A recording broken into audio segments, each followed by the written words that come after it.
Canvas এডুকেয়ারের varsity orientation প্রোগ্রামে তোমাদের সবাইকে স্বাগতম। তো এই কোর্সে আমাদের সাথে জার্নিটা তোমাদের কেমন হবে এই জিনিসটাই আজকে আমরা ডিটেলস আলোচনা করব। তো এখন ফ্রেমে তোমরা যাদেরকে দেখতে পারছো তারা সবাই হচ্ছে ক্যানভাসের ফাউন্ডার। তো আমরা তিনজন মিলেই ক্যানভাস প্রতিষ্ঠা করি প্রায় 11 বছর আগে। তো আমাদের ক্যানভাসের যে জার্নিটা সেটা 11 বছরেরও বেশি দিন ধরে। তো আমার সাথে ডান সাইডে যে আছে উনি হচ্ছেন সাব্বির আহমেদ, উনি হচ্ছে ক্যানভাসের একজন ফাউন্ডার। বাম সাইডে যে আছে উনি হচ্ছে অভি সরকার পাপ্পু, উনি ক্যানভাসের আরেকজন ফাউন্ডার।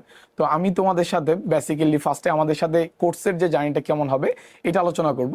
তারপরে বাকি যে ভাইয়ারা আছে তারা তোমাদের সাথে ভার্সিটি এডমিশনের জন্য মাইন্ডসেট কেমন দরকার, সাবজেক্ট ওয়াইজ প্রিপারেশন কেমন নেওয়া দরকার এটা নিয়ে আলোচনা করবে। তো এখন আমি তোমাদের সাথে আলোচনাটা শুরু করতে যাচ্ছি যে জার্নিটা আসলে কেমন হবে। তো এখন যদি আমরা স্লাইডগুলো দেখার চেষ্টা করি আস্তে ধীরে, যে আমরা আসলে এবারটা কিভাবে চিন্তা করব, সেটা হচ্ছে জার্নিটা আমাদের আসলে কিভাবে শুরু হবে এটা আসলে আমাদের ফার্স্ট প্ল্যান করা লাগবে। যে কোনো জার্নি শুরু করার আগে তো আমাদের যেটা জানতে হয় যে আমাদের ডেস্টিনেশনটা কি। তো জার্নি শুরু করার আগে আমাদের মূল লক্ষ্যটা কি এটা আমাদের জানতে হয়।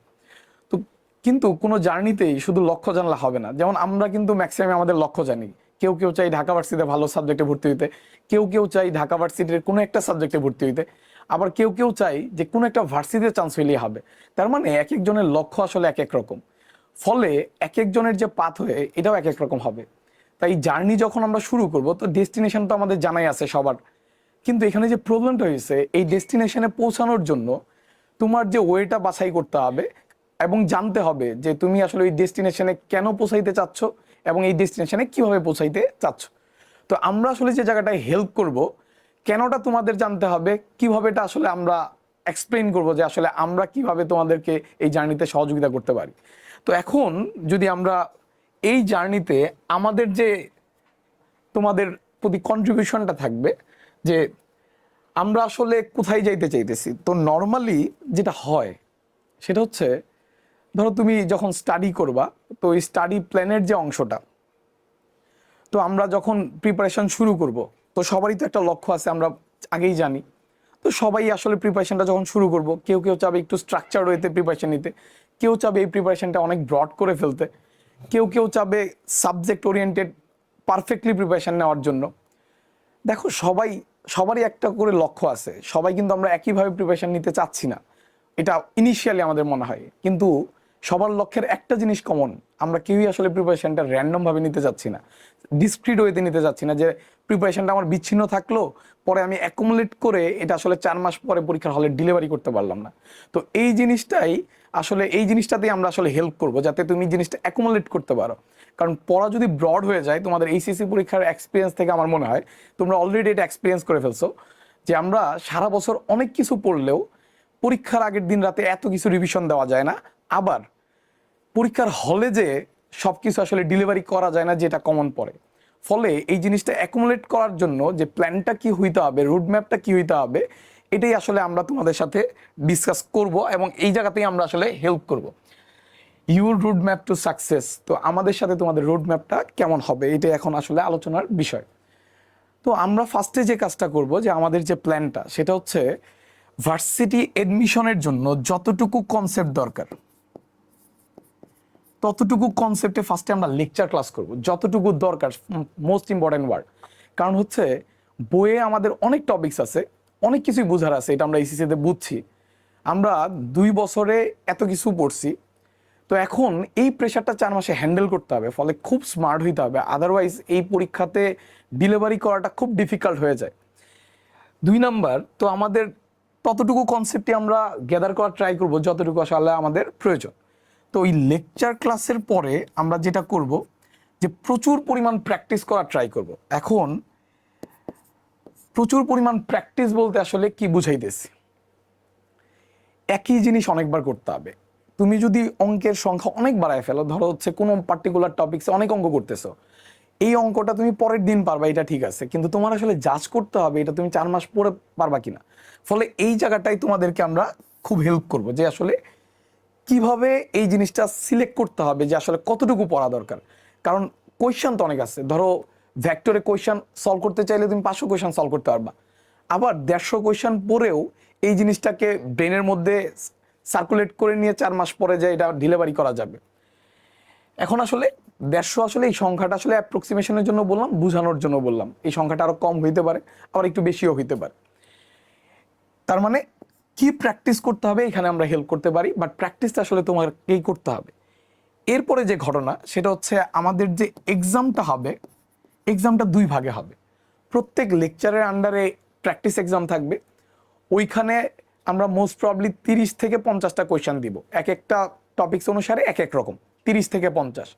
তো ওই যে কোয়েশ্চেনগুলো হবে প্র্যাকটিস করার জন্য তোমার, এটা আমরা চেষ্টা করব মোস্ট ফ্রিকোয়েন্ট কোয়েশ্চেন যেগুলো খুব ইম্পর্টেন্ট ওই কোয়েশ্চেনগুলো দেওয়ার জন্য আমাদের এক্সপিরিয়েন্স থেকে। তো এইটা হচ্ছে তোমরা প্র্যাকটিস করবা। তো এইটা যদি তোমরা প্র্যাকটিস করো তাহলে যে অ্যাডভান্টেজটা পাবা সেটা হচ্ছে তুমি যখন পরে আবার আমাদের ডেইলি লাইভ এক্সাম দিবা তখন তোমার একটা কনফিডেন্স আসবে, কারণ অলরেডি তুমি কি করছো, প্র্যাকটিস এক্সাম দিছো, তাও আবার মোস্ট ফ্রিকোয়েন্ট কোয়েশ্চেনে। তারপরে আমাদের যে এক্সামটা হবে এটা লাইভ এক্সাম হবে তোমাদের। তো এই যে লাইভ এক্সাম, এই লাইভ এক্সামটা হচ্ছে তোমার শেখার আরেকটা অংশ, যে পরীক্ষার হলে জিনিসটা আসলে কিভাবে ডেলিভারি করতে পারবা এইটা বোঝার জন্য তোমার লাইভ এক্সামটা দেওয়া লাগবে। লাইভ এক্সামের নাম্বারটা ইম্পর্টেন্ট না, লাইভ এক্সামটা তুমি সিরিয়াসলি দিতেছো এইটা ইম্পর্টেন্ট, এবং ওইখান থেকে লার্নিংস নেওয়াটা ইম্পর্টেন্ট যে আমি আসলে কি কি ভুল করলাম। তো এইটাই ফার্দার তোমার আসলে ঠিক করা লাগবে। তুমি যদি চিন্তা করো যে এইখানে যেহেতু তুমি অনলাইনে পরীক্ষা দিবা, তোমার না আসলে এখানে ভালো নাম্বার পাওয়ার বেশ অনেক ওয়ে আছে। তো আমরা চাই তুমি অনেস্ট থেকে এক্সামটা দিবা, তুমি অনেস্টলি তোমাকে জাজ করবা, এবং তুমি ট্রাই করবা ওই যে ভুলগুলো হলো এইগুলো ঠিক করার জন্য। এটা আমার পরামর্শ থাকবে আর কি, যদি এই রানে তুমি আসলে ভালো করতে চাও। এরপরে এইভাবে আসলে যখন যাবে, একটা উইক শেষ হইলে তোমার সবগুলা সাবজেক্ট আসলে তুমি এইভাবে পড়বা। তারপর আমরা একটা উইকলি এক্সাম নিব, এটা আমরা আসলে কোর্স কারিকুলামে ডিটেলস বলবো। তো রোডম্যাপটা আমরা বুঝতে পারলাম। তো এখন তোমার প্রচুর প্র্যাকটিস করতে হবে এবং এই জিনিসটা রিটেইন করতে হবে, খালি প্র্যাকটিস করলে হবে না এটা, কারণ 4 মাস পরে এই জিনিসগুলো পারা লাগবে। এখন আমরা যদি আমাদের কোর্স কারিকুলামটা আমরা কিভাবে সাজাইছি এইটা যদি আমি বোঝানোর ট্রাই করি। দেখো, আমরা যে কোনো সাবজেক্টেই, ধরো ম্যাথ যদি আমি চিন্তা করি, আমরা ফার্স্টে লেকচার ক্লাস নিব। তো লেকচার ক্লাসে আমরা জিনিসটা যতটুকু কনসেপ্ট পড়ানো দরকার ভার্সিটি ভর্তি পরীক্ষায় ভালো করার জন্য, ততটুকু কনসেপ্ট আমরা লেকচার ক্লাসে পড়াবো। এখানে রিটেন এবং এমসিকিউ এর কনসেপ্ট ক্লিয়ার হয়ে যাবে এবং এমসিকিউ এর পর্যাপ্ত প্র্যাকটিস হয়ে যাবে। কিন্তু এইচএসসিতে আমাদের সবার প্রিপারেশন একরকম না, এবং এইচএসসির সিলেবাস অনেক বড়। এই ফুল সিলেবাসের রিটেন প্র্যাকটিস করার মিনিং হচ্ছে তোমার বইয়ের সব অঙ্ক প্র্যাকটিস করার প্ল্যান করা যদি করো তাহলে তুমি এটা শেষ করতে পারবা না। এটা অলরেডি তুমিই বুঝে গেছো, এটা আমার আসলে বলার দরকার নাই। এখন যখন তুমি এই ধরনের প্রেশারে আসো যে এত অঙ্ক আমি কিভাবে রিটেন প্র্যাকটিস করব, এই কারণে আমরা আসলে কম্প্যাক্ট রিটেন ক্লাসের ব্যবস্থা করছি। রিটেন ক্লাসটা কম্প্যাক্ট করার কারণ হচ্ছে যেন তুমি যা প্র্যাকটিস করো এটা ডেলিভারি করার চান্সটা বাড়ে। কারণ তুমি কম্প্যাক্ট ক্লাসেও যা রিটেন পড়বা এইটা ডেলিভারি করতে পারলেও আমার ধারণা তোমার পরীক্ষা খুব ভালো হবে। কারণ হচ্ছে তুমি যদি অনেক বেশি পড়লা, ধরো একটা চ্যাপ্টারে 100 রিটেন অঙ্ক করছো বা 200 রিটেন অঙ্ক করছো, তুমি এটা রিটেন করতে পারবা বলে আমার মনে হয় না। যাদের খুব ভালো প্রিপারেশন এসএসসিতে নাই, যারা খুব ভালোভাবে পড়ছো, সব কিছু অলরেডি মনে আছে, তারাই হয়তো বা এটা করতে পারবা।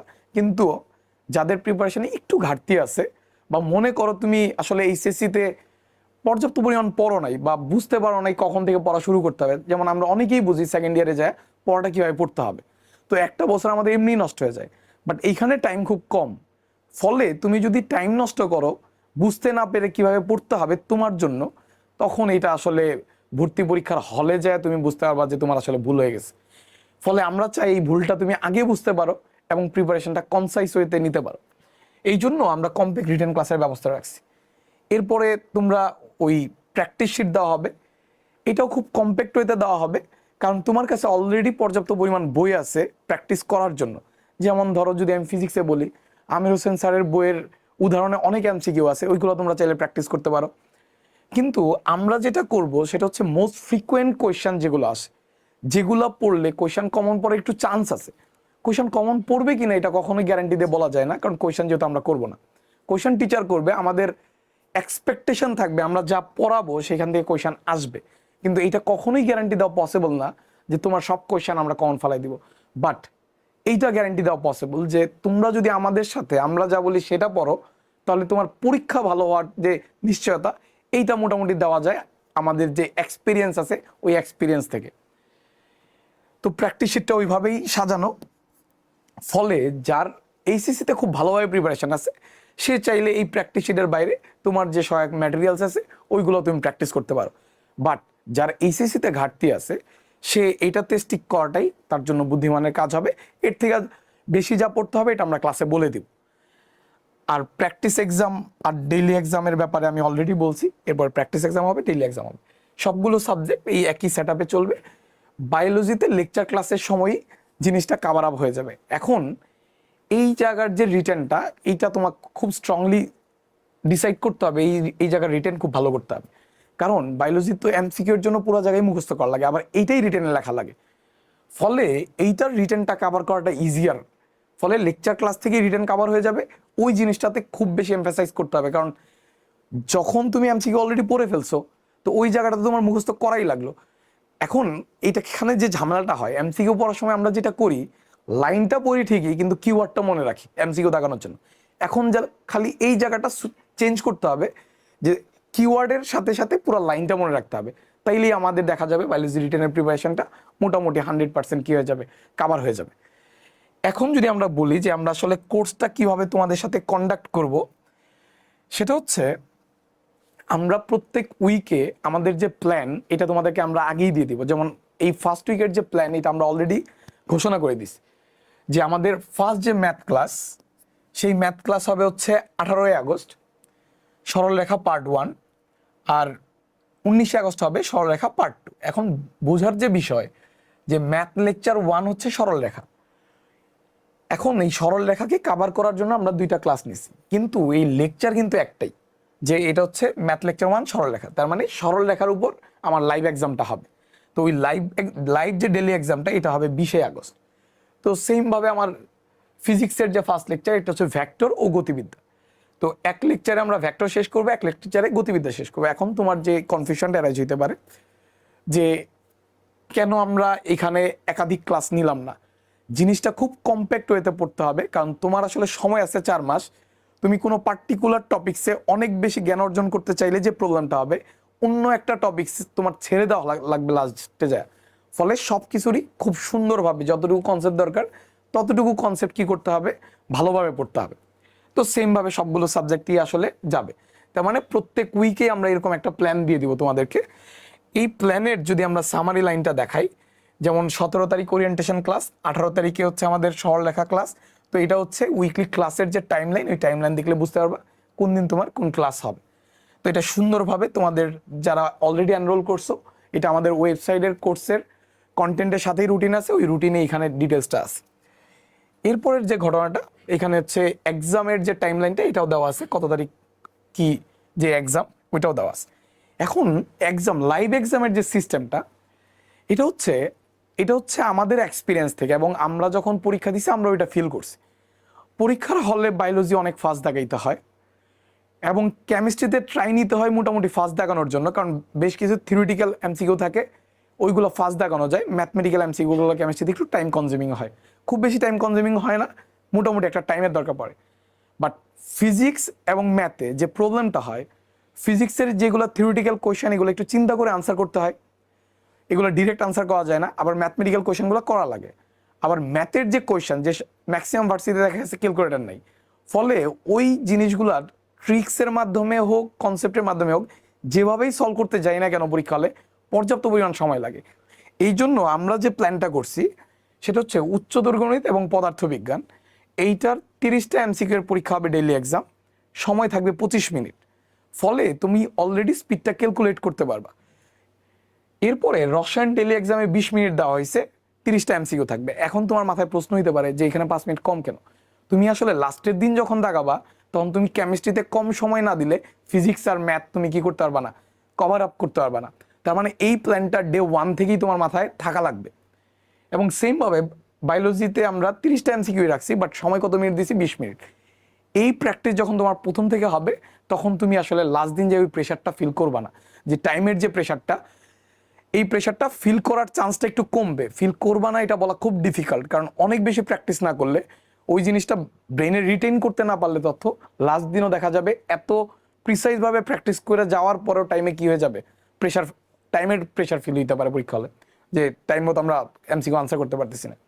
এবং উইকলি এক্সামটা হবে ঢাকা ভার্সিটির এমসিকিউ এর অনুরূপ। সেটা হচ্ছে ফিজিক্স 15টি থাকবে, রসায়ন 15টি, গণিত 15টি, আর হচ্ছে তোমার জীববিজ্ঞান 15টি এক্সাম থাকবে। এই হচ্ছে 60টা প্রশ্নের পরীক্ষা হবে, 45 মিনিট সময় পাবো। তো এই পরীক্ষাটা যখন প্রতি উইকে দিব, তখন ঢাকা ভার্সিটির অনুরূপ পরীক্ষা প্রতি উইকে আমাদের যখন হবে, তখন আমরা বুঝতে পারবো পরীক্ষার হলে কি পরিমাণ টাইমের প্রেশার আসবে। এখন যদি আমরা এইটা বলি যে এই কোর্স কারিকুলামটা এইভাবে কেন ডিজাইন করা হয়েছে, আমরা তো চাইলে ফুল কোর্সের কারিকুলাম তোমাদেরকে দিয়ে দিতে পারি। আমরা যেটা প্ল্যান করছি বা আমরা যেটা বিলিভ করি সেটা হচ্ছে অনলাইনে ক্লাস করলেও অফলাইনে এক্সাম দেওয়াটা জরুরি। ফলে তুমি দুইটা রুটিন আসলে মেনটেন করতে পারবা না। ধরো আমি ভেক্টর পড়াইতেছি, অন্য জায়গায় ধরো গতিবিদ্যা চলতেছে, তাহলে এইটা আসলে কি হবে না, ম্যানেজেবল হবে না। তো এইটা যদি ম্যানেজেবল না হয় তাহলে তোমার জন্য প্রিপারেশন নেওয়াটা ডিফিকাল্ট হবে। তো এখন আমরা এই কারণে যেটা করছি, অফলাইন কোর্সের যে কারিকুলাম আছে বিভিন্ন কোচিং সেন্টারের, ওইটা আসলে আমরা ফলো করার ট্রাই করছি। এই জন্য আমরা উইক বাই উইক রুটিন দিয়ে যাব, যেন তোমরা একটা রোড ম্যাপের মাঝখানে থাকো, একটা রোডের মাঝখানে থাকো, যেন ওয়েটা সিঙ্গেল ওয়ে হয়, ফলে প্রিপারেশনটা অনেক ভালো হবে। এখন এটা তো আমরা বললাম যে আমরা কেন এই স্ট্রাকচারটা করছি। তো এইটা মোটামুটি সবাই জানি, প্রচুর লার্ন করা লাগবে। এখন যা গ্যাপ ছিল ওইটা লার্ন করা লাগবে, প্র্যাকটিস করা লাগবে, ওই জিনিসটা অ্যাপ্লাই করতে হবে। এবং যে ভুলগুলো হবে, এই ভুলের জায়গাগুলো আমাদের বেশ ভালোভাবে ইমপ্রুভ করা লাগবে। তোমার যেটা এইটা বেটার যে চয়েস হবে, ভুলের একটা খাতা করা, যে পরীক্ষাগুলো যেগুলো ভুল হয় ওইটা খাতায় লিখে রেখে তাহলে মাথায় রাখা যাবে কি আমরা আসলে ভুল করতেছি। ওইটা প্র্যাকটিস করলে যে ভুলগুলো হইতো এইটা মোটামুটি ইমপ্রুভ হবে। এইটা মোটামুটি আমরা কম বেশি সবাই জানি। এখন আসলে যে সবচেয়ে ইম্পর্টেন্ট ব্যাপার, বিয়ন্ড দ্য কারিকুলাম, এই যে কারিকুলামটা আমরা সেট করলাম তার পিছনে কে আছে এবং তাদেরকে কেন তোমরা বিশ্বাস করবা। তো আমরা শুরুতেই বলছিলাম যে আমাদের এই যে প্রতিষ্ঠান, এই প্রতিষ্ঠানের বয়স হচ্ছে 11 বছর, বাট আমাদের টিচিং এক্সপিরিয়েন্স হচ্ছে 14 বছরের। তো 14 বছরের যেহেতু টিচিং এক্সপিরিয়েন্স, ওই এক্সপিরিয়েন্স থেকে এই কারিকুলামটা ডিজাইন করা। যেমন আমি প্রথমবারের মতো ভার্সিটি কোঅর্ডিনেটের যে প্রিপারেশন, এই প্রিপারেশনটা প্রথমবারের মতো আমি অ্যাটেন্ড করছিলাম, মানে আমি ক্লাস নিয়েছিলাম 2011 সালে। তো আমার সাথে বাকি যারা আছে, আমার যে কো-ফাউন্ডার যারা আছে, তাদেরও এক্সপিরিয়েন্স হচ্ছে ওই 14 বছর পড়ানোর যে এক্সপিরিয়েন্স। ফলে তোমরা মোটামুটি আমাদেরকে ট্রাস্ট করতে পারো যে আমরা আসলে যেটা দরকার ওইটা আসলে তোমাদেরকে ডেলিভারি করতে পারো। এখন a new course years of experience, তার মানে আমরা আসলে এক্সপিরিয়েন্সটাকে খুব বেশি প্রায়োরিটি দিতেছি, কারণ অনেক কিছুই এক্সপিরিয়েন্সের সাথে চেঞ্জ হয়। যেমন আমি প্রথম যখন পড়াইতাম তখন যেটা আমি ফিল করতাম, আমি যেভাবে শিখছি এভাবেই আসলে শেখানোর চেষ্টা করতাম। পরে আমি ক্লাস নিতে যাই দেখি যে স্টুডেন্ট তো এইভাবে পড়া বুঝে না। পরে আস্তে আস্তে স্টুডেন্ট পড়াইতে যাই বুঝছি যে স্টুডেন্টের আসলে কীভাবে পড়াইতে হবে। তো এটা আসলে এক্সপিরিয়েন্সের সাথে আসে। যেমন ভেক্টরের অঙ্ক যেগুলো আছে, যেগুলো এখন দরকার ভার্সিটি ভর্তি পরীক্ষার জন্য, আমার বিশ্বাস এর ম্যাক্সিমাম অঙ্কই, যেমন ধরো 80% অঙ্কই আমি আসলে আমার যখন ভর্তি পরীক্ষা দিচ্ছি তখন আমি পারতাম। তো এটা পারার পরেও আমি আসলে যখন ডেলিভারি দিতে যাইতাম তখন স্টুডেন্টদেরকে বোঝানো ডিফিকাল্ট হয়ে যেত, কারণ আমি আসলে তখন ওই মুহূর্তে বুঝতে পারতাম না যে কোন কথাটা বললে ও বুঝতে পারবে। তো এটা আসলে ওভার দ্য টাইম এক্সপিরিয়েন্সের সাথে এটা আসলে আমি অর্জন করতে পারছি। তো এই জন্য এক্সপিরিয়েন্স ব্যাপারটা আমার কাছে খুবই ইম্পর্টেন্ট মনে হয়। এখন বিল্ড থ্রু স্টুডেন্টস জার্নি, এটা কেন বললাম, আমরা ওভার দ্য টাইম অফলাইনে পড়ানোর কারণে আমরা অনেক স্টুডেন্ট পড়াইছি। তো অনেক স্টুডেন্ট পড়ানোর কারণে কোন স্টুডেন্টের স্ট্রাগলটা কোথায়, স্ট্রাগলটা কেন করতেছে, এই জিনিসগুলো আমরা বোঝার চেষ্টা করছি। কোন কোন জায়গায় আমাদের কোয়ালিটিতে ইমপ্রুভ করতে হবে এইটা আমরা বোঝার চেষ্টা করছি। তো আমাদের যে টিচিং অ্যাপ্রোচটা, এটা আসলে স্টুডেন্টের থ্রুতেই আমরা শিখছি। ফলে আমরা আশা করি যে আমাদের যে টিচিং মেথডটা এটা খুবই স্টুডেন্ট ফ্রেন্ডলি হবে, কারণ আসলে আমরা এটা শিখছি স্টুডেন্টদের কাছ থেকে যে আসলে কিভাবে পড়াইতে হবে। তো এখন যে ব্যাপারটা আসলে এমফেসাইজ করতে চাচ্ছি যে তোমরা আসলে এখানকার এই কোর্সের মেন্টর কারা, এই পার্টিকুলার কোর্সের যে মেন্টর সাব্বির আহমেদ, উনি তোমাদের ম্যাথ ইনস্ট্রাক্টর, ওনার এক্সপিরিয়েন্স হচ্ছে 14 বছরের। অভি সরকার, উনি হচ্ছে কেমিস্ট্রি ইনস্ট্রাক্টর, ওনার এক্সপিরিয়েন্সও 14 বছরের। অনিক ঘোষ, আমি তোমাদের সাথে এতক্ষণ ধরে কথা বলতেছিলাম, তো আমি তোমাদের ফিজিক্স ইনস্ট্রাক্টর হিসেবে এই কোর্সে থাকবো, আমার এক্সপিরিয়েন্সও 14 বছরের। তো সানজিদ আহমেদ রিয়াজ, উনি তোমাদের বায়োলজি ইনস্ট্রাক্টর হিসেবে থাকবে এই কোর্সে, ওনার এক্সপিরিয়েন্স হচ্ছে 10 বছরের। তো এখন যদি আমরা নেক্সট স্লাইডে যাই, ওয়ান টিম ওয়ান ডাইরেকশন, এটা দ্বারা আসলে আমি কি বুঝাইতে চাইতেছি। যখন ধরো আমাদের এইচএসসিতে প্রিপারেশন যাদের একটু দুর্বলতা আছে, তখন এই প্রিপারেশন নেওয়ার সময় একা প্রিপারেশন নেওয়াটা খুব ডিফিকাল্ট। যাদের প্রিপারেশন এইচএসসিতে খুব ভালো, সে চাইলে একা একটা ম্যানেজেবল প্রিপারেশন নিতে পারে। একা এই প্রিপারেশন, যার প্রিপারেশন ভালো তারও নেওয়া উচিত না, কিন্তু সে যদি বেশ ভালো ক্যাপাবল হয় সে ট্রাই করে দেখতে পারে এবং আশা করা যায় যে সাকসেসের দেখাও সে পাইতে পারে। বাট যাদের আমাদের প্রিপারেশনে একটু হলেও ঘাটতি আছে, তাদের আসলে একা প্রিপারেশন না পসিবল হবে বলে আমার মনে হয় না এক্সপিরিয়েন্স থেকে। এই জন্য আমি বললাম যে অ্যাজ এ টিম কাজ করতে হবে। এখন টিম হইতে হইলে তো একাধিক মানুষ লাগে, কে কে মিলে টিম গঠন হবে, ওই দিক থেকে তুমি প্রিপারেশন নিবা। তুমি এবং তোমার এদিকের যে মেন্টর আছে, আমরা যদি মিলে টিম হই, তাইলে যে অ্যাডভান্টেজটা, একজন যদি লিড করে ঘটনাটাকে, তখন পিছনের জনের প্রেশার কমে যায়। যেমন ফুটবল খেলায় যে ঘটনাটা ঘটে, ফুটবল বা ক্রিকেট খেলায়, ক্রিকেট খেলায় দেখবা ক্যাপ্টেন ফুল টিমকে লিড করে, নাহলে আসলে এখানে ইনডিসিশনে অনেক ব্যাপার থাকতো। দেখবা আমরা যখন ছোটবেলায় খেলতাম, তখন আমাদের কোনো ক্যাপ্টেন থাকতো না, সবাই ক্যাপ্টেন। ফলে কোনো একটা ঘটনা ঘটলেই গন্ডগোল পাকায় যেত। একজন বলতো একে বোলিং দিতে হবে, একজন বলতো ওকে বোলিং দিতে হবে, ফলে ইনডিসিশনে ভুয়া লাগতো। কিন্তু এখানে যদি স্পেসিফিক কোনো ক্যাপ্টেন থাকতো, তাহলে তার ডিরেকশনে যদি আমরা খেলতাম, তাহলে কিন্তু এত ইনডিসিশনের ব্যাপার থাকতো না, জিতার চান্স অনেক বেড়ে যেত। এই জন্য আমরা আর তোমরা মিলে যদি একটা টিম গঠন করি এবং আমাদের ডিরেকশন যদি সেম হয়, যে আমাদের ডেস্টিনেশন সেম, তাহলে আমার মনে হয় ওই ডেস্টিনেশনে পৌঁছাটা খুবই ইজিয়ার হবে আমাদের জন্য। এখন যে জিনিসটা বলতে চাইতেছি, যে আমি তো এই কোর্স ব্যাপারে অনেক কিছু বললাম। এখন যেটা আমার বলার ব্যাপার, যে আমরা যাই করি না কেন, এই জার্নিটা আসলে তোমার। তো এই জার্নিতে পড়তে হবে তোমার, চেষ্টা করতে হবে তোমার, এই জার্নির ডেস্টিনেশনে পৌঁছাইতেও হবেও তোমার।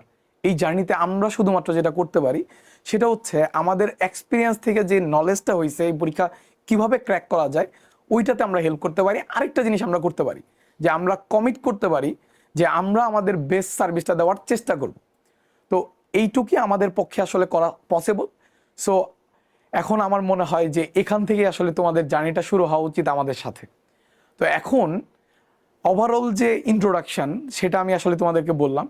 এখন তোমাদের সামনে আমাদের যে এই প্রতিষ্ঠানের কো-ফাউন্ডার এবং তোমাদের যে ম্যাথ ইনস্ট্রাক্টর সাব্বির আহমেদ, উনি আসলে এই ব্যাপারটা নিয়ে ডিটেলস আলোচনা করবেন। আসসালামু আলাইকুম, আমি সাব্বির আহমেদ। আমি তোমাদের সাথে এই কোর্সে ম্যাথ মেন্টর হিসেবে থাকব। তো এই জার্নিতে আমি আসলে তোমাদেরকে কিছু আমার গাইডলাইন বা পরামর্শ দিতে চাই, যে কিভাবে তুমি এই সামনের দিনগুলোতে নিজেকে মেন্টালি এবং ভর্তি পরীক্ষার জন্য যে ধরনের প্রিপারেশন নেওয়া লাগে সেটা কিভাবে নিবা, আমার পার্সপেক্টিভ থেকে, মানে আমি যেভাবে ভাবি সেটা নিয়ে একটু বলার চেষ্টা করব। আমার নাম সাব্বির আহমেদ, আমি ক্যানভাসের একজন কো-ফাউন্ডার। তো আমি তোমাকে প্রথমেই পড়াশোনার বিষয়ে কী কী হেল্প দরকার বা কী কী পরামর্শ দরকার সেটা বলার আগে একটু ওভারঅল মেন্টাল সিচুয়েশন নিয়ে তোমাকে কিছু কথা বলি।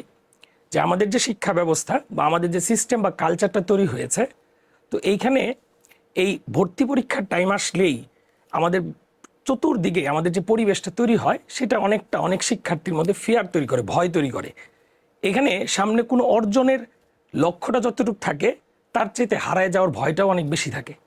তো এই ভয়ের কারণে অনেক সঠিক সিদ্ধান্ত নিতে পারো না, কন্টিনিউয়াসলি কনফিউজ থাকো, কি করতে হবে সেটা নিয়ে প্রচুর কনফিউজ থাকো, আজকে একটা ভাবো কালকে আরেকটা ভাবো, এবং এই ভয়টাই তোমাকে সবচেয়ে খারাপ সিদ্ধান্তগুলো নেওয়াবে। তো এই জন্য আমি তোমাকে আমার যে মাইন্ডসেট, মানে আমি যেভাবে ভাবি সেটা তোমাকে একটু বলি। তো হারায় যাওয়ার ভয় তো কখনোই তোমার মধ্যে পজিটিভ এনার্জি ক্রিয়েট করবে না, অলওয়েজ তোমাকে কনফিউজ করে তুলবে। সো এই জন্য আমার তোমাদের কাছে একটা পরামর্শ হচ্ছে, এই পৃথিবীতে আমাদের আসলে হারানোর কিছু নাই। আমরা সবাই কিন্তু মেনে নিছি আমরা এই পৃথিবীতে একদিন থাকবো না। এর চেয়ে কঠিন সত্য তো আসলে আমাদের মেনে নেওয়ার মতো কিছু নাই। এক বেলাতে বাবা মা মারা গেলে পরের বেলাতে আমাদের খেতে হয়, তারপরের বেলাতে আবার ঘুমাতেও হয়। তার মানে এই সত্যগুলো যেহেতু আমরা মেনে নিয়েছি, তার মানে এই পৃথিবীতে আসলে আমাদের হারানোর কিছু নাই। যা আছে পুরাটাই হচ্ছে অর্জনের একটা সুযোগ। তো আমরা আসলে সবসময় সামনে অর্জনের সুযোগটাই দেখব। এছাড়া আসলে আমাদের আসলে আমার মনে হয় না এখানে হারানোর কিছু আসলে আছে। তো তুমি আসলে কি অর্জন করতে চাও সেটাই আসলে আগে ডিফাইন হওয়া দরকার বলে আমার কাছে মনে হয়। তো এখানে আমার কাছে অ্যাজ এ টিচার হিসেবে যদি পরামর্শ চাও, তাহলে আমি বলবো যে তোমার লাইফে তুমি যতদিন বেঁচে থাকবা, অ্যাজ এ টিচার হিসেবে তোমাকে আমি পরামর্শ দিব তুমি অর্জন করতে পারো পরিশ্রম করার মতো ক্ষমতা। এই পরিশ্রম করার ক্ষমতা যদি তুমি একবার অর্জন করো, তাহলে প্রাপ্তির যে আনন্দ সেটা তুমি সম্পূর্ণভাবে পাবা। প্রাপ্তিতে তেমন একটা আনন্দ থাকে না, আনন্দটা থাকে পরিশ্রমের মধ্যে। যারা অনেক পরিশ্রমের পরে কোনো কিছু প্রাপ্তি পায় বা তাদের মধ্যে কোনো কিছু অর্জন হয়, ওই দিন তারা ওই প্রাপ্তির কারণে যতটুকু না সুখ অনুভব করে তার চেয়েও বেশি সুখ অনুভব করে সে যখন ভাবে এই প্রাপ্তির জন্য সে কতটা দিন কতটা রাত পরিশ্রম করেছে। এই জন্য আমার পরামর্শ হচ্ছে তোমার গোল একটাই থাকা উচিত যে আমি আমার চেষ্টার সর্বোচ্চটুকু করব এবং পরিশ্রম এমনভাবে করব যেই দিন আমি অ্যাডমিশন টেস্ট বা আমাদের গোলটা যদি অ্যাডমিশন টেস্ট হয়, ওই মুহূর্তে যখন আমরা বের হব, তো ওই বের হওয়ার সময় যেন আমার মনে হয় আমি আমার চেষ্টার কোনো ত্রুটি রাখি নাই। আমি যদি এটা ভাবতে পারি আমি আমার চেষ্টা সর্বোচ্চটুক করেছি, তাহলে ওই মুহূর্তে তোমার অর্জনটা হয়ে গেছে। রেজাল্ট, ফলাফল এগুলো সৃষ্টিকর্তার হাতে। জীবনের প্রত্যেকটা একাডেমিক স্টেজে তুমি সবসময় সমান সফলতা পাবা না, এক স্টেজে পাবা আরেক স্টেজে পাবা না। এই জন্য এখানে একটাই গোল হওয়া উচিত যে আমি আমার চেষ্টার জন্য সর্বোচ্চ পরিশ্রমটুক করব। এবং এই পরিশ্রমটা যদি করতে পারো, আমার কাছে মনে হয় না তোমার লাইফ টাইমে কখনো এই তোমার কোনো কিছু হারায় যাওয়া নিয়ে কখনো রিগ্রেট হবে। এই জন্য এটাই একটা পরামর্শ যে তুমি এটা ভুলে যাও যে এখানে হারানোর কিছু আছে, বরং এটা মনে করো যা আছে সবই অর্জনের সুযোগ। এবং এই অর্জনটা হবে পরিশ্রম করার জন্য যতটুক ক্ষমতা তোমার অর্জন করা দরকার সেইটুক তুমি চেষ্টা করে যাবা। এটা হচ্ছে তোমাদের কাছে আমার পরামর্শ। এখন এই যে পরিশ্রম করবা, অনেকের মধ্যে এইটা আসলে ভয় হয় যে আসলে আমি পরিশ্রম করলাম, পরিশ্রম করার পরেও আমি আসলে ঠিক কাঙ্ক্ষিত লক্ষ্যে পৌঁছাতে পারবো কিনা। বা অনেকের মনে হতে পারে যে আমি আসলে এইচএসসি লেভেলে খুব বেশি পরিশ্রম করি নাই, যার জন্য আমার প্রিপারেশন নিতেই ভয় লাগতেছে, বা এই অল্প সময়ের মধ্যে আমি সঠিক প্রিপারেশনটা নিতে পারবো কিনা, বা এত চ্যাপ্টার এত পড়ালেখা এইটা কি অল্প সময়ের মধ্যে সম্ভব কিনা। তো তাদের জন্য আমার কথা হচ্ছে তুমি যে বয়সে বিলং করো বা যে অবস্থানটাতে তুমি আসো, এই অবস্থানে থেকে নিজের সম্পর্কে কখনো 100% যে জাজমেন্টটা হওয়া দরকার সেই জাজমেন্টটা করার ক্ষমতা ওই বয়সে হয়ে সারে না। অর্থাৎ তুমি তোমার স্ট্রেংথগুলা কখনো সঠিকভাবে ওই বয়সে মেজার করতে পারবা না। হয়তো এমন কিছু গুণ তোমার মধ্যে আছে সেটা আজ থেকে 10 বছর পরে 20 বছর পরে যায় হয়তো তুমি জাজ করতে পারবা। আমরা মানুষটাই এরকম, আমরা কন্টিনিউয়াসলি দেখবা আমাদের নিজেদের সম্পর্কের পারসেপশনটাই কন্টিনিউয়াসলি চেঞ্জ হইতে থাকে, এটা কখনো কনস্ট্যান্ট থাকে না। এবং আমি যতটুকু বুঝি অ্যাটলিস্ট নিজের সম্পর্কে নিজের যে জাজমেন্ট, এই জাজমেন্টটা একটা কমপ্লিট অবস্থায় যেতে অ্যাটলিস্ট 40 বছর সময় দরকার। সো এই জন্য তুমি তোমার যে দুর্বলতাগুলো মেজার করো, যেগুলো যে প্যারামিটার দিয়ে তুমি মেজার করো, এইগুলো আসলে সবগুলা না, আরও এমন অনেক প্যারামিটার আছে যেটা তুমি তোমার সামনের জার্নিতে আস্তে আস্তে আস্তে খুঁজে পাবা। ওইগুলো যখন খুঁজে পাবা তখন তুমি তোমার মাইন্ডসেটটাই কন্টিনিউয়াসলি চেঞ্জ হয়ে যাবে। এই জন্য এখন যে গুণের অভাবগুলো তুমি তোমার মধ্যে দেখো, এইগুলো আসলে সব সঠিক না। আমার কাছে মনে হয় তুমি প্রচুর পরিশ্রম করা শুরু করো, আমাদের সাথে জার্নিটা শুরু করো, ইনশাল্লাহ তোমার আসলে এই জায়গাটাতে আস্তে আস্তে ইমপ্রুভ হবে বলে আমার কাছে আমার ধারণা। হ্যাঁ, তো ভুল হতে পারে আমার ধারণা, কিন্তু আমি যেভাবে ভাবি আমি চাই আমার স্টুডেন্টদেরকে সেই পরামর্শটাই সঠিকভাবে দিতে। এইখানে মনে রাখবা পরিশ্রম করাটা তুমি আজকে চাইলেই কালকের মধ্যে শিখে ফেলতে পারবা না। তুমি হয়তো লাইফ টাইম অনেকবার রুটিন তৈরি করেছো, কালকে থেকে ভাবে পড়বা, পরের দিন থেকে ভাবে পড়বা।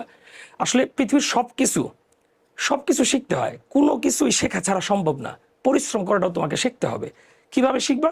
যেমন তুমি আজকে করা শুরু করতে চাইলে তুমি যদি কনসিস্টেন্ট হও, তুমি হয়তো কালকে যেটা প্ল্যান করছিলে সেটা পারবা না, কালকে আবার প্ল্যান চেঞ্জ করে পরের দিনেরটা করতে হবে। এইভাবে আস্তে আস্তে লেগে থাকলে একটা সময় পরে দেখবা হচ্ছে তুমি পরিশ্রম করাটা শিখে গেছো।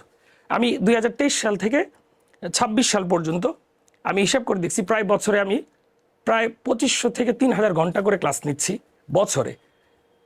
প্রায় 250 দিন আমি 10 ঘন্টা করে ক্লাস নিচ্ছি। প্রতিদিন আমাকে আমার মনের সাথে যুদ্ধ করতে হয়, প্রতিবার আমাকে কনভিন্স করতে হয় যে না, আমি আমার যে গোল, আমি যেটা করতে চাই সেটা আমি করে যাব। এটা আমাকে এই স্যাক্রিফাইসটুক আমার এই মাইন্ডের সাথে আমাকে এই কথাটা সবসময় বলা লাগে।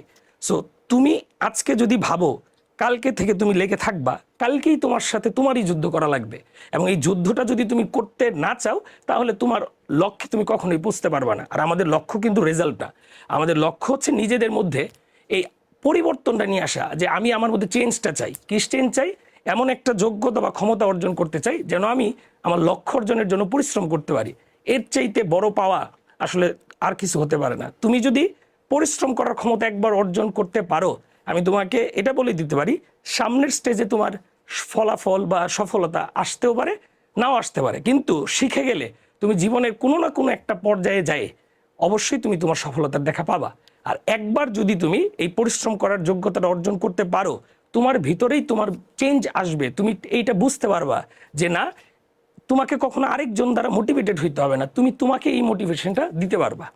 তো যাই হোক, এটা হচ্ছে ওভারঅল আমার একটা মাইন্ডসেট। এটা আমি আমার সকল শিক্ষার্থীদের সাথেই বলার চেষ্টা করি আমি কিভাবে নিজেকে ড্রাইভ করি। আশা করি এটা তোমাদের কাজে লাগবে। এরপরে চলো আমরা একটু পড়ালেখা নিয়ে কিছু বলতে চাই। প্রথম বিষয় হচ্ছে ম্যাথের প্রিপারেশনটা কিভাবে হবে, বা ম্যাথ প্রিপারেশনের গাইডলাইনটা কেমন হওয়া উচিত। তো চলো একটু শুনি যে ম্যাথের ক্ষেত্রে যে এখানে কিছু শিক্ষার্থী আছে যারা খুব ভালো করে, এরা হয়তো ম্যাথে খুব বেশি মার্কস পায়, কিন্তু বেশিরভাগ শিক্ষার্থী ম্যাথের রেজাল্টটা খুব খারাপ করে। মানে বাংলাদেশের অ্যাডমিশন টেস্টগুলোতে সবচেয়ে বেশি ফেলের যে রেট, সেটা হচ্ছে ম্যাথে। এর রিজনটা কি? রিজনটা আগে তোমাকে বলি, তাহলে তুমি কিছু সিদ্ধান্ত আগে থেকে নিতে পারবা। এখানে অনেক কিছু বলবে, যেমন অনেক ধরো হচ্ছে টিচাররা বলবে অ্যাডমিশন টেস্টের প্রচুর গাইডলাইনে তুমি অ্যাটেন্ড করবা, সেই তোমাকে বলবে এরকম যে তোমাকে প্রত্যেকটা কনসেপ্ট খুব ক্লিয়ার করতে হবে, প্রত্যেকটা কনসেপ্ট তোমাকে খুব বুঝে বুঝে পড়তে হবে। এইটা আসলে কোনোভাবেই পসিবল না। তুমি এই স্বল্প টাইমে তুমি জীবনেও মাস্টার হইতে পারবা না। তুমি আজকে পড়া শুরু করলে, তুমি পড়ো, এরপরে পড়াও, এই পড়ানোর পরেও 5 বছর সময় লাগবে তোমার প্রত্যেকটা কনসেপ্ট ঠিকভাবে জানতে। অর্থাৎ তুমি তোমার স্টুডেন্ট টাইমে কখনোই সব কনসেপ্টের উপর মাস্টার বা বস হইতে পারবা না। সো এই জন্য এই কথাটা যখন অনেক সময় বলা হয় তখন আমরা মনে করে নেই, না বুঝে মনে হয় কোনোভাবেই সম্ভব না। আসলে এখানে দরকার যা আসবে সেইগুলা কিভাবে সলভ করতে হয় সেটার দিকেই শুধু ফোকাস দেওয়া। ওইটার ভিতরে খুঁটিনাটি জানলে তো খুবই ভালো, তবে এটা খুবই স্বল্প সংখ্যক শিক্ষার্থী জানতে পারে। তো এখানে সবচেয়ে ইম্পর্টেন্ট পার্ট হচ্ছে যে কিভাবে করতে হবে, শুধু এই পোর্শনটার দিকে কনসেন্ট্রেশন দিতে হবে এখন থেকে। এবং যেটা করতে হবে, বারবার এক্সাম দিয়ে ওই জায়গাটাই মনে আছে কিনা এটাই একমাত্র লক্ষ্য থাকা উচিত। তাহলেই তোমার দেখবা পরীক্ষা খারাপ হচ্ছে না। আর সাথে খারাপ করার যে রিজনটা সেটা আমি একটু বলি, যে এইখানে আমাদের যে ভর্তি পরীক্ষা, আমি যদি ঢাকা ইউনিভার্সিটিকে স্যাম্পল হিসেবে বলি, যে প্রবলেমটা হয়, তো আমাদের তো 45 মিনিটের একটা এমসিকিউ পরীক্ষা দেওয়া লাগে। তো এই 45 মিনিটের এমসিকিউ এর সময় সবার প্রথমে পোলাপান বায়োলজি উত্তর করে বেশিরভাগই, তারপরে হয়তো কেমিস্ট্রি, তারপরে ফিজিক্স, তারপরে ম্যাথ। বেশিরভাগ শিক্ষার্থী, আমি কিন্তু বলছি না সবাই, অনেকে ফিজিক্স বা ম্যাথ দিয়েও শুরু করে, যে যার স্ট্রেংথ ক্যালকুলেট করে নেয়। তবে ইন জেনারেল স্টুডেন্টরা সবচেয়ে বেশি এই প্যাটার্নটাতেই যায়, যে শুরুতে বায়োলজি, দেন কেমিস্ট্রি, দেন হচ্ছে ফিজিক্স, দেন হচ্ছে ম্যাথ। তো আমাদের দেশে সবাই ওই স্ট্র্যাটেজির, যে তোমার কালকের পরীক্ষার স্ট্র্যাটেজি কি হওয়া উচিত, এটার ভিডিও বানানো শুরু করে হচ্ছে 1 সপ্তাহ আগে থেকে পরীক্ষার। তো এই যে 1 সপ্তাহ আগে থেকে যখন শুরু করে, স্টুডেন্টরা ওই স্ট্র্যাটেজিগুলো ফলো করে পরীক্ষার আগের দিন রাতে, এবং ওই স্ট্র্যাটেজিটা ফলো করে ওই পরের দিন পরীক্ষা দিতে চায়। ওইটা নিয়ে তার কোনো মডেল টেস্ট দেওয়া থাকে না, সে আসলে ডিসাইডই করতে পারে না কালকে যে কি করবে। তো এইখানেই সবচেয়ে বড় সমস্যাটা হয়। সে ভাবে সে যখন ম্যাথ পরীক্ষাটা দিবে, সেইখানে সে আসলে 10 থেকে 12 মিনিট টাইম নিয়ে, বা 15 মিনিট টাইম, 20 মিনিট টাইম নিয়ে যাবে। কিন্তু আসলে রিয়েল লাইফে দেখা যায়, সে যখন ম্যাথ পরীক্ষাটা শুরু করে, বেশিরভাগ শিক্ষার্থীর ক্ষেত্রে 3 মিনিট 4 মিনিট বাকি থাকে। আর অর্ধেক শিক্ষার্থী তো অর্ধেক পরীক্ষা দেওয়ার পরে বুঝে যায় ওর পরীক্ষা ভালো হয় না, ওর চান্সটা পাবে না, যার জন্য ওর কনফিডেন্সটা ডাউন হয়ে যায়। এই জন্য ম্যাথ করার সময় আর কোনো অঙ্কই মিলতে চায় না। এটা হচ্ছে একটা প্রবলেম। আর 2 নম্বর প্রবলেম হচ্ছে, সে যখন পরীক্ষাটা রান করে, সে যে ভাবে যায়, ধরো বায়োলজি, কেমিস্ট্রি, ফিজিক্স, ম্যাথ, তো ম্যাথে যাওয়ার সময় যে টাইমটুক নিয়ে ম্যাথটা শুরু করা দরকার ছিল, তার প্ল্যান থাকে ঠিকই ওই টাইমের মধ্যে সে রিচ করবে, কিন্তু আসলে সে রিচ করতে পারে না। আচ্ছা, কেন রিচ করতে পারে না, সেটার কারণটা কি? তো ওরা তো মডেল টেস্ট দেয়, মডেল টেস্ট আর অরিজিনাল পরীক্ষা সেম না। আর পরীক্ষার ধরনটা হচ্ছে, আমাদের যে অ্যাডমিশন টাইমে কোচিং সেন্টার দাবির আগে সর্বোচ্চ 5-6টা মডেল টেস্ট নিতে পারে। এর মধ্যে বেশিরভাগ অ্যাডমিশন ক্যান্ডিডেটরাই খারাপ হবে রেজাল্ট, আর তার মনোবল মানে খারাপ হয়ে যাবে। এইটার জন্য অনেকে আছে মডেল টেস্টে অ্যাটেন্ডই করে না। আবার অনেকে আছে পেপার ফাইনাল, সাবজেক্ট ফাইনালের সময় পরীক্ষা দেয়, যে কোর্সটা শেষ করতে পারতেছে না বলে পরীক্ষা দেয় না। তো এই সকল কারণে সে যেভাবে প্ল্যান করে পরীক্ষাটা দিবে, আসলে রিয়েল লাইফে সে ওইভাবে পরীক্ষাটা দিতে পারে না। তো এইটাই হচ্ছে সবচেয়ে বড় প্রবলেম, যার কারণে ম্যাথে অল্প টাইমের মধ্যে যখন শেষে যায় কোশ্চেন সলভ করা লাগে, তখন যে প্রবলেমটা হয়, সে যায় ওই অঙ্কগুলা মিলাই আসতে পারে না। তো এইখানে তুমি কি করলে আমার কাছে মনে হয় যে তুমি ইমপ্রুভ করতে পারবা, সেটা আমি তোমাকে বলি। তোমাকে অলওয়েজ পরীক্ষা দিতে হবে এমনভাবে যেন ম্যাথটা তুমি ফাইনালি যে অর্ডারে উত্তর করবা, সেই অর্ডারেই তোমাকে উত্তর করার জন্য প্রথম থেকেই।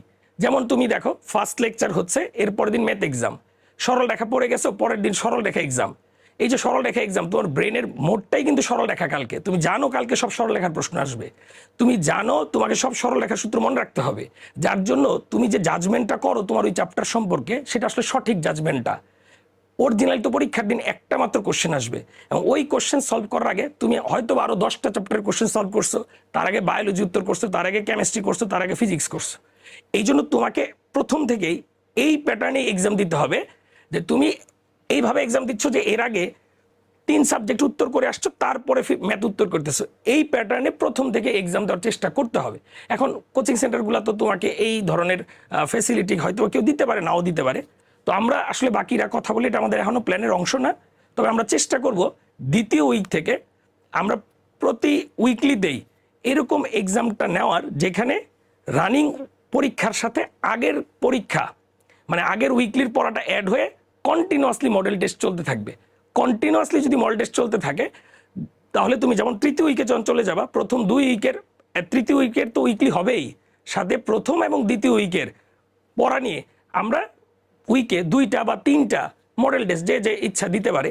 এতে তোমার যে জিনিসটা হবে, তুমি কোশ্চেন যখন সলভ করতেছো, তখন তুমি ফাইনালি যে অর্ডারে ম্যাথটা উত্তর করবা, ওই অর্ডারে গিয়েই আসলে তুমি উত্তরটা করতেছো। তখন তুমি যখন লাস্ট সাবজেক্ট হিসেবে ম্যাথ দাগাবা, তখন তোমার অভ্যস্ততা বাড়তে থাকবে। এত কম অভ্যস্ততা নিয়ে তুমি এত বড় একটা কম্পিটিটিভ এক্সামে যদি অ্যাটেন্ড করো, এইটা যে শেষ পর্যন্ত ভালো হবে না, এই বুদ্ধি তো তোমারই থাকা উচিত। কিন্তু তুমি কি আসলে এই বিষয় নিয়ে প্ল্যান এখন পর্যন্ত করেছো? যদি না করে থাকো, তাহলে এই জায়গাটা আমার মনে হয় নোট করে তোমার আসলে একটু চিন্তা ভাবনা করা উচিত। তো আমরা ক্যানভাস একটু আমরা কথা বলে এই বিষয়টা নিশ্চিত করার চেষ্টা করব।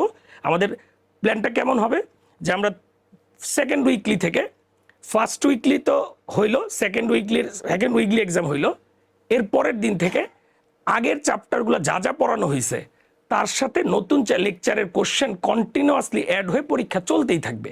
এবং তুমি এই পরীক্ষা সপ্তাহে 2 দিন বা 3 দিন আমরা এটা প্ল্যান করে জানাই দিব যে কতগুলা নেওয়া যায়, যেন তুমি প্রতিদিনই ফাইনালি যে প্রশ্নের মতো করে এক্সাম দিবা, ঠিক ওই ক্রনোলজিতেই বা ওই সিকোয়েন্সেই প্রশ্নটা উত্তর করতে পারো। এতে তোমার আসলে স্ট্রেসটা তোমার নেওয়ার অভ্যাসটা হয়ে যাবে, আর আমার ধারণা এতে শেষে যায় এক্সামটা ভালো হবে। তো এটা হচ্ছে আসলে ঢাবিতে ম্যাথ এক্সাম খারাপ হওয়ার সবচেয়ে বড় কারণ, এবং এটা নিয়ে অনেকেই পরের বছর ওয়ার্ক করে না। এখন যদি তুমি বলো যে না, অনেক স্টুডেন্ট তো আছে, মানে অনেক স্টুডেন্ট আছে যারা আসলে কমফোর্টেবলি করতে পারে, ওদের কথা যদি তুমি শোনো, তাহলে আসলে তোমার ভালো হওয়ার চান্সেস খুব কম। মনে রাখবা, টপার্সরা যে গাইডলাইন তোমাকে দিবে, সেটা আসলে দেখবা হচ্ছে তুমি হয়তো একটা র্যান্ডম ডেতে একজনের কাছে কত পরামর্শ নিতে গেছো, সে আসলে তোমার সম্পর্কে কোনো আইডিয়াই রাখে না। সে যখন তোমাকে কোনো পরামর্শ দেয়, ব্যাক অফ দ্য মাইন্ড সে আসলে তাকে ইমাজিন করে। তো সে যখন তাকে ইমাজিন করে তোমাকে বলে, আর তুমি যখন মনে করো এটা তোমার জন্য অ্যাপ্রোপ্রিয়েট, আমার ধারণা এইটা আসলে তোমার জন্য খুব বেশি অ্যাপ্রোপ্রিয়েট হবে না। আমরা 3 জনই পর্যাপ্ত পরিমাণ শিক্ষার্থীর সাথে কাজ করছি। প্রতিদিন আমরা 1000 শিক্ষার্থীকে অফলাইনে দেখে যাচ্ছি, অফলাইনে ক্লাস নিয়ে যাচ্ছি। প্রতিদিন 1000-এর মধ্যে প্রায় 20 জন 30 জন স্টুডেন্ট এক একজন এক এক প্রবলেম নিয়ে আমাদের কাছে আসতেছে, কথা বলতেছে। আমরা প্রতিদিন তার প্রবলেম, তার স্ট্রেস, এগুলো শুনি। তো আমরা আসলে শিক্ষার্থী কিভাবে, একটা শিক্ষার্থী তার অবস্থান একটু নিচে থাকলেও, তার অবস্থানটা একটু খারাপ থাকলেও সেটা পরিবর্তন করতে পারে, এইটা আমরা গ্র্যাজুয়ালি দেখে আসতেছি। তো আমার মনে হয় আমাদের এই এক্সপিরিয়েন্সটা তোমাদেরকে খুব হেল্প করবে যদি আমাদের সাথে তোমরা লেগে থাকো।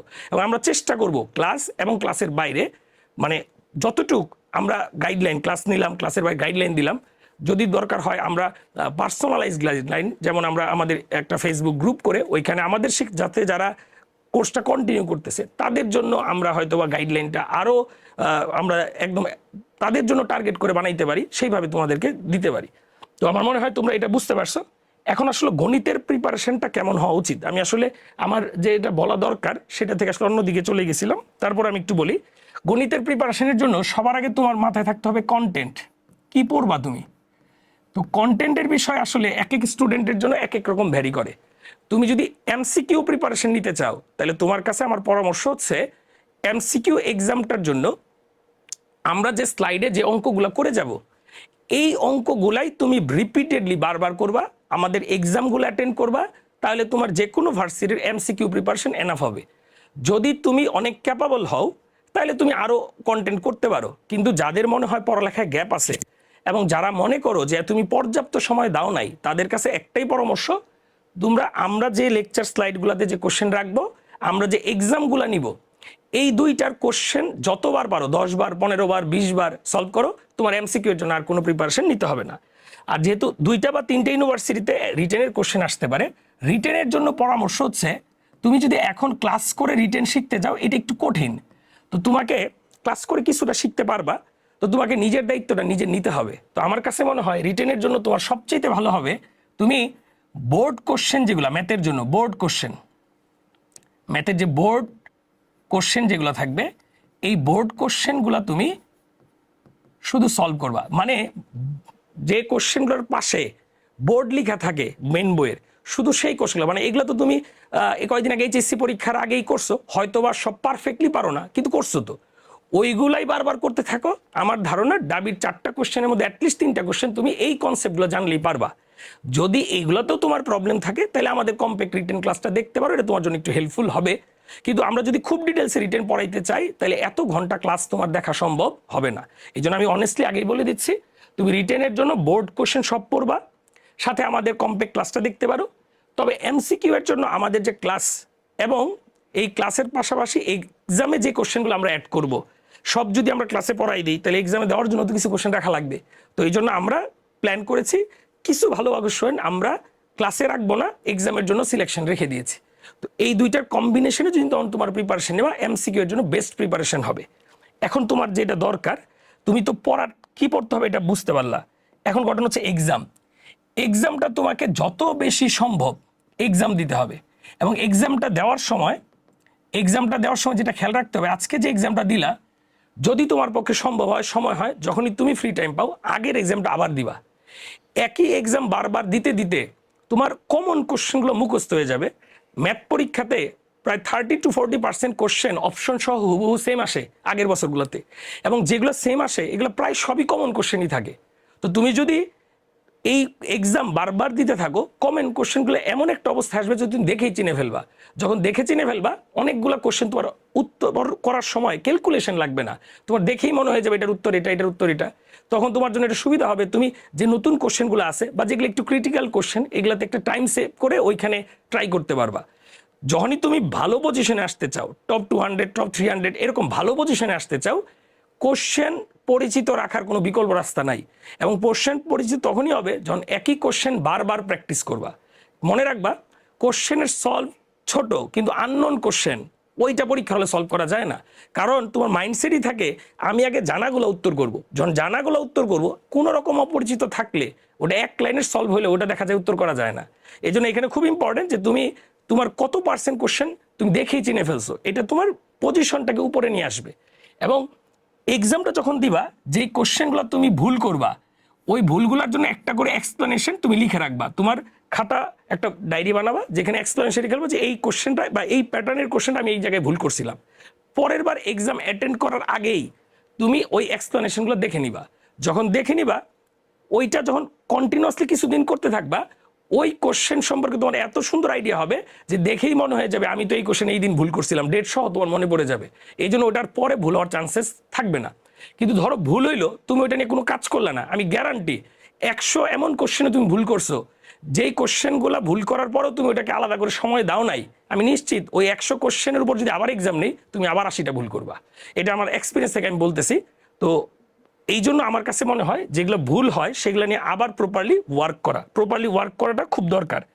এবং কন্টিনিউয়াসলি মিক্স চ্যাপ্টারের উপর এক্সাম দাও। একটা সিঙ্গেল চ্যাপ্টারের উপর এক্সাম না দিয়ে তোমাকে যেটা করতে হবে, যে চ্যাপ্টার আগে সবগুলো হয়েছে, পড়া হয়েছে, ওগুলোর উপর এক্সাম দিতে, তোমার মনে থাকুক না থাকুক, তোমাকে কোনো রিভিশন দিয়ে এক্সাম দেওয়া যাবে না। তুমি এই উইকে ধরো ডিফারেন্সিয়েশন পড়তেছো, এর আগে 5টা চ্যাপ্টার পড়া হয়েছে, ফিজিক্সের 5টা হয়েছে, কেমিস্ট্রির 5টা হয়েছে, বায়োলজির 5টা হয়েছে, তুমি সবগুলো চ্যাপ্টার উপর এক্সামে অ্যাটেন্ড করবা। তোমার রিভিশন দেওয়া ছাড়া, এই মাইন্ডসেট রাখতে হবে রিভিশন দেওয়া লাগবে না। তো এতে কি হবে, তোমার কোনো দিন তুমি নাম্বার কম পাবা, কিন্তু দিতে থাকলে কমন কোশ্চেন বারবার দেখতে দেখতে দেখতে দেখতে তোমার দেখা যাবে যে তুমি পরীক্ষা দিতে দিতেই টোটাল কোশ্চেনের 30-40% তোমার পড়া হয়ে গেছে। কারণ তুমি এতবার এক্সাম দিতে পারবা, তখন আসলে তোমার এমন হবে না যে আসলে অনেকগুলা কোশ্চেন তুমি চিনে যাবা, তো তোমার দেখা যাবে মূল কোশ্চেনের 30-40% সলভ হয়ে গেছে শুধু পরীক্ষা দিতে দিতেই। এই জন্য এই সিস্টেমে থাকাটা খুব জরুরি। যদি এইটা না করো, তাহলে অ্যাভারেজ স্টুডেন্ট হয়ে আমার ধারণা তুমি ডাবিতে কখনোই ভালো পজিশনে আসতে পারবে না। যারা ভালো, যারা অনেক পড়ছে, তাদের কথা তো ভিন্নই। কিন্তু তুমি যদি মনে করো তুমি আসলে ভালো প্রিপারেশন নাও নাই, ভালো পরিশ্রম করো নাই, তোমার এমসিকিউ অনেক গ্যাপ, তাইলে তোমার জন্য একটা অপশন খোলা আছে, তুমি প্রতিদিনই এক্সাম দাও এবং মিক্স চ্যাপ্টার উপর, সিঙ্গেল চ্যাপ্টারের উপর না। এটার ব্যবস্থা আমরা আশা করি করতে পারবো এবং এটা তোমাদেরকে পরে আমরা জানিয়ে দিব। এবং এরপরে যেটা তোমার জানা দরকার, কন্টিনিউয়াসলি একটা শর্ট রিভিশন তোমার দেওয়ার চেষ্টা, মানে ব্যবস্থা করা। তোমাকে আসলে যখনই চ্যাপ্টারটা পড়বা, আমরা তো স্লাইড অনেকগুলো রাখি, এখানে কি পয়েন্টগুলো তুমি একটা শর্ট নোট করতে পারো, নাও করতে পারো। না করলে সেক্ষেত্রে স্লাইডটা গোথ্রো করে যে পয়েন্টগুলো বারবার দেখা দরকার, যদি সময় পাও পিছন থেকে আসলে ওই কি পয়েন্টগুলো বারবার দেখে ফেলতে হবে। কন্টিনিউয়াসলি রিভিশনে থাকলে মনে থাকার চান্সেসটা বেশি থাকবে। এছাড়া এক্সাম নিয়ে আর রিভিশন নিয়ে আমার আসলে আর কিছু বলার নাই। এখানে সবচেয়ে ইম্পর্টেন্ট পার্ট হচ্ছে কন্টেন্টটা ডিসাইড করে ফেলা, অতিরিক্ত কন্টেন্টে যাওয়া যাবে না। আর এই কন্টেন্ট আমরা গুছাইতে গিয়ে আমাদের কোনো লেকচার একটু বড় হয়ে যাবে, তোমার জাজমেন্টাল হওয়া যাবে না। তুমি আমাকে জাজ করার দরকার নাই, আমি টিচার, তোমার আমাকে ভালো নাও লাগতে পারে, তুমি অন্য জায়গায় ক্লাস করতে পারো, কিন্তু যখন তুমি মনে করো তুমি আমার সাথেই জার্নিতে থাকবা, তখন আমাকে তোমার বিলিভ করতে হবে। এই অ্যাটিটিউড তোমার মধ্যে যদি না থাকে, তাহলে আমার মনে হয় না তুমি খুব বেশি দূর আগাইতে পারবা। কারণ আমি কতটুকু ক্লাস নিছি, এটার চাইতে ইম্পর্টেন্ট ব্যাপার হচ্ছে তুমি যেন বাসায় পড়তে গিয়ে কোনো প্রবলেমে না পড়ো, ওই জন্য ক্লাসটা নেওয়া হয়েছে। যেমন আমাদের অনেকগুলো ক্লাসে আমরা অনেক বেশি এমসিকিউ রাখবো, কারণ টপিক্সের ব্যাখ্যা পড়ে অনেক সময় এমসিকিউ সলভ করা যায় না। এমসিকিউ সলভ করার জন্য স্যারকেই দেখতে হবে স্যার কিভাবে এই এমসিকিউ সলভ করে। তো স্যার কিভাবে করে, ওটা যদি সবচেয়ে এফিসিয়েন্ট হয়, স্যারেরটা না দেখলে তুমি কখনো বুঝতে পারবে না এই এমসিকিউটা এভাবে সলভ করা যেত। তুমি তো গতানুগতিক জাস্ট ব্যাখ্যা জেনে ওই সলভটা করতেছো। এই জন্য তোমার দেখতে হবে আমি কিভাবে এটাকে সলভ করি। তো আমি কিভাবে সলভ করি এইটা তোমাকে দেখাইলে তোমার ওই জায়গাটায় ইম্প্রুভমেন্ট হবে। এখন ধরো 50টা কোশ্চেন আমি করলাম, তুমি অলরেডি 30টা কোশ্চেনে এফিসিয়েন্ট আসো, তাহলে 20টা কোশ্চেনে তোমার আর ইম্প্রুভ করতে হবে। কিন্তু আমি যদি আগেই 30টা করে ফেলি, তাহলে হয়তো এমন অনেক কোশ্চেন মিস হয়ে যাবে যেটাতে তোমার ইম্প্রুভমেন্ট করার সুযোগ ছিল। এই সকল কনসিডারেশনে রাখার কারণে আমাদের স্লাইডে হইতে পারে কিছু কিছু ক্লাস একটু লম্বা হবে, কিন্তু তোমাকে এটা মেনে নিয়ে ক্লাসটা করতে হবে। কারণ তুমি তো আসলে সব ক্লাস পুরাটা আমার যদি 2.5 ঘন্টার ক্লাস হয়, তোমার তো 2.5 ঘন্টা এটার সাথে গোথ্রু করার দরকার নাই। তুমি যে জিনিসগুলো খুব কনফিডেন্ট ওগুলো স্কিপ করে দেখো, হয়তো তুমি এটা 1.5 ঘন্টায় দেখতে পারবা। এই জন্য জাজমেন্টাল হওয়া যাবে না, আমাকে আমাদের উপরে এই জাজমেন্টটা ছেড়ে দিতে হবে। তোমার জন্য যেটা মঙ্গল, তোমার জন্য বলতে যারা আমাদের সাথে গোত্র করবা তাদের জন্য যেটা সবচেয়ে ভালো, সেটা আমরা অবশ্যই করে আসব। এটা আমরা অনেক বছর ধরে করে আসার চেষ্টা করতেছি। এবং এখানে যে ইম্পর্টেন্ট পার্টটা হচ্ছে যে তুমি ধরো হচ্ছে এরকম অনেকজনের হবে যে ডাবি পর্যন্ত পড়লা, তুমি এতদিন অনেক জাজমেন্ট করে বেড়াইছো, এটা দরকার ওটা দরকার এটা দরকার না, দেখবা তুমি ঢাবির পর আবার নতুন কোর্সে কোনো জায়গায় ভর্তি হচ্ছে, আবার 2-3 ঘন্টা করে ক্লাস করতেছো। তোমার একই চ্যাপ্টারের ক্লাস এখন 3 ঘন্টা করতে সমস্যা, কিন্তু তুমি তোমার অ্যাডমিশন সিজনে 3 প্ল্যাটফর্মে 3 বার ক্লাস করে 14 ঘন্টা একই চ্যাপ্টার উপর ক্লাস করবা। এর চেয়ে তো এটাই ভালো যে তুমি একবারে যা যা দরকার সব করে ফেলতেছো। তো এই জন্য আমার কাছে মনে হয় কোনটা মঙ্গল সেই ডিসিশনটা তুমি নিও না, আমাদেরকে নিতে দাও, আমাদের পরামর্শটা শোনো, আমরা কিভাবে তোমাকে গাইড করি সেইটা শুনবা, তাইলে আশা করি সবচেয়ে ভালো রেজাল্টটা হবে। তো আমার আলোচনার সামারি হচ্ছে এই জায়গাটায়, তুমি কোনো কিছু ভয় পাওয়ার কিছু নাই, তোমার জীবনে হারানোর কিছু নাই, যা আছে সবই অর্জনের সুযোগ। এই একটা জিনিসকে মাথায় রাখো, পরিশ্রম করা শেখো, চেষ্টা করো, চেষ্টা করতে থাকলেই পরিশ্রমী হইতে পারবা। আর 2, আমাদের সাথে আমাদের পরামর্শটা শোনো, আশা করি যা হবে সেটা ভালো হবে। এবং বললাম তো একাডেমিকের সব স্টেজে সাকসেস আসে না, চেষ্টা করে যেতে পারলে এখন না আসলেও কোনো না কোনো সময় তোমার জীবনে সাকসেস আসবে, আমি এটাতে বিশ্বাস করি। তো তোমাদের কাছে একটাই লক্ষ্য, মানে একটাই আমার চাওয়া, যে আমাদের সাথে তোমরা যারাই থাকবা মনোবল শক্ত রেখে আমরা কিভাবে বলি আমাদের পরামর্শ শোনার জন্য সাথে থাকবা, তাইলেই মনে হয় আমাদের এই কোর্সটা নিয়ে আসাটা আসলে সফলতা পাবে। আমার কাছে মনে হয় যে আমি আসলে আমি একটু এক্সাইটেড হয়ে অনেক কিছু বলছি। তো যাই হোক, আমার কাছে যেটা মনে হয়েছে আমি সেইভাবেই বলার বা রিপ্রেজেন্ট করার চেষ্টা করছি। তো এখন তোমাদের সামনে আসলে কথা বলবে আমাদের যে কেমিস্ট্রি ইনস্ট্রাক্টর অভি সরকার পাপ। উনি তোমাদের সামনে কেমিস্ট্রি বিষয়ে গাইডলাইন এবং উনি কিভাবে আসলে এই টাইমটাকে তোমাদের জন্য ইফিশিয়েন্ট হইতে পারে, তোমাদের এই টাইমটা কিভাবে তুমি কাটাবা বা তোমার এইখানে কি কি জিনিস মাথায় রাখা উচিত, এই বিষয়গুলো নিয়ে একটা দিক নির্দেশনামূলক কথাবার্তা বলবে। আজকে এ পর্যন্তই। ক্লাসে তো দেখা হচ্ছে এই সামনের ম্যাথ লেকচার 1-এ।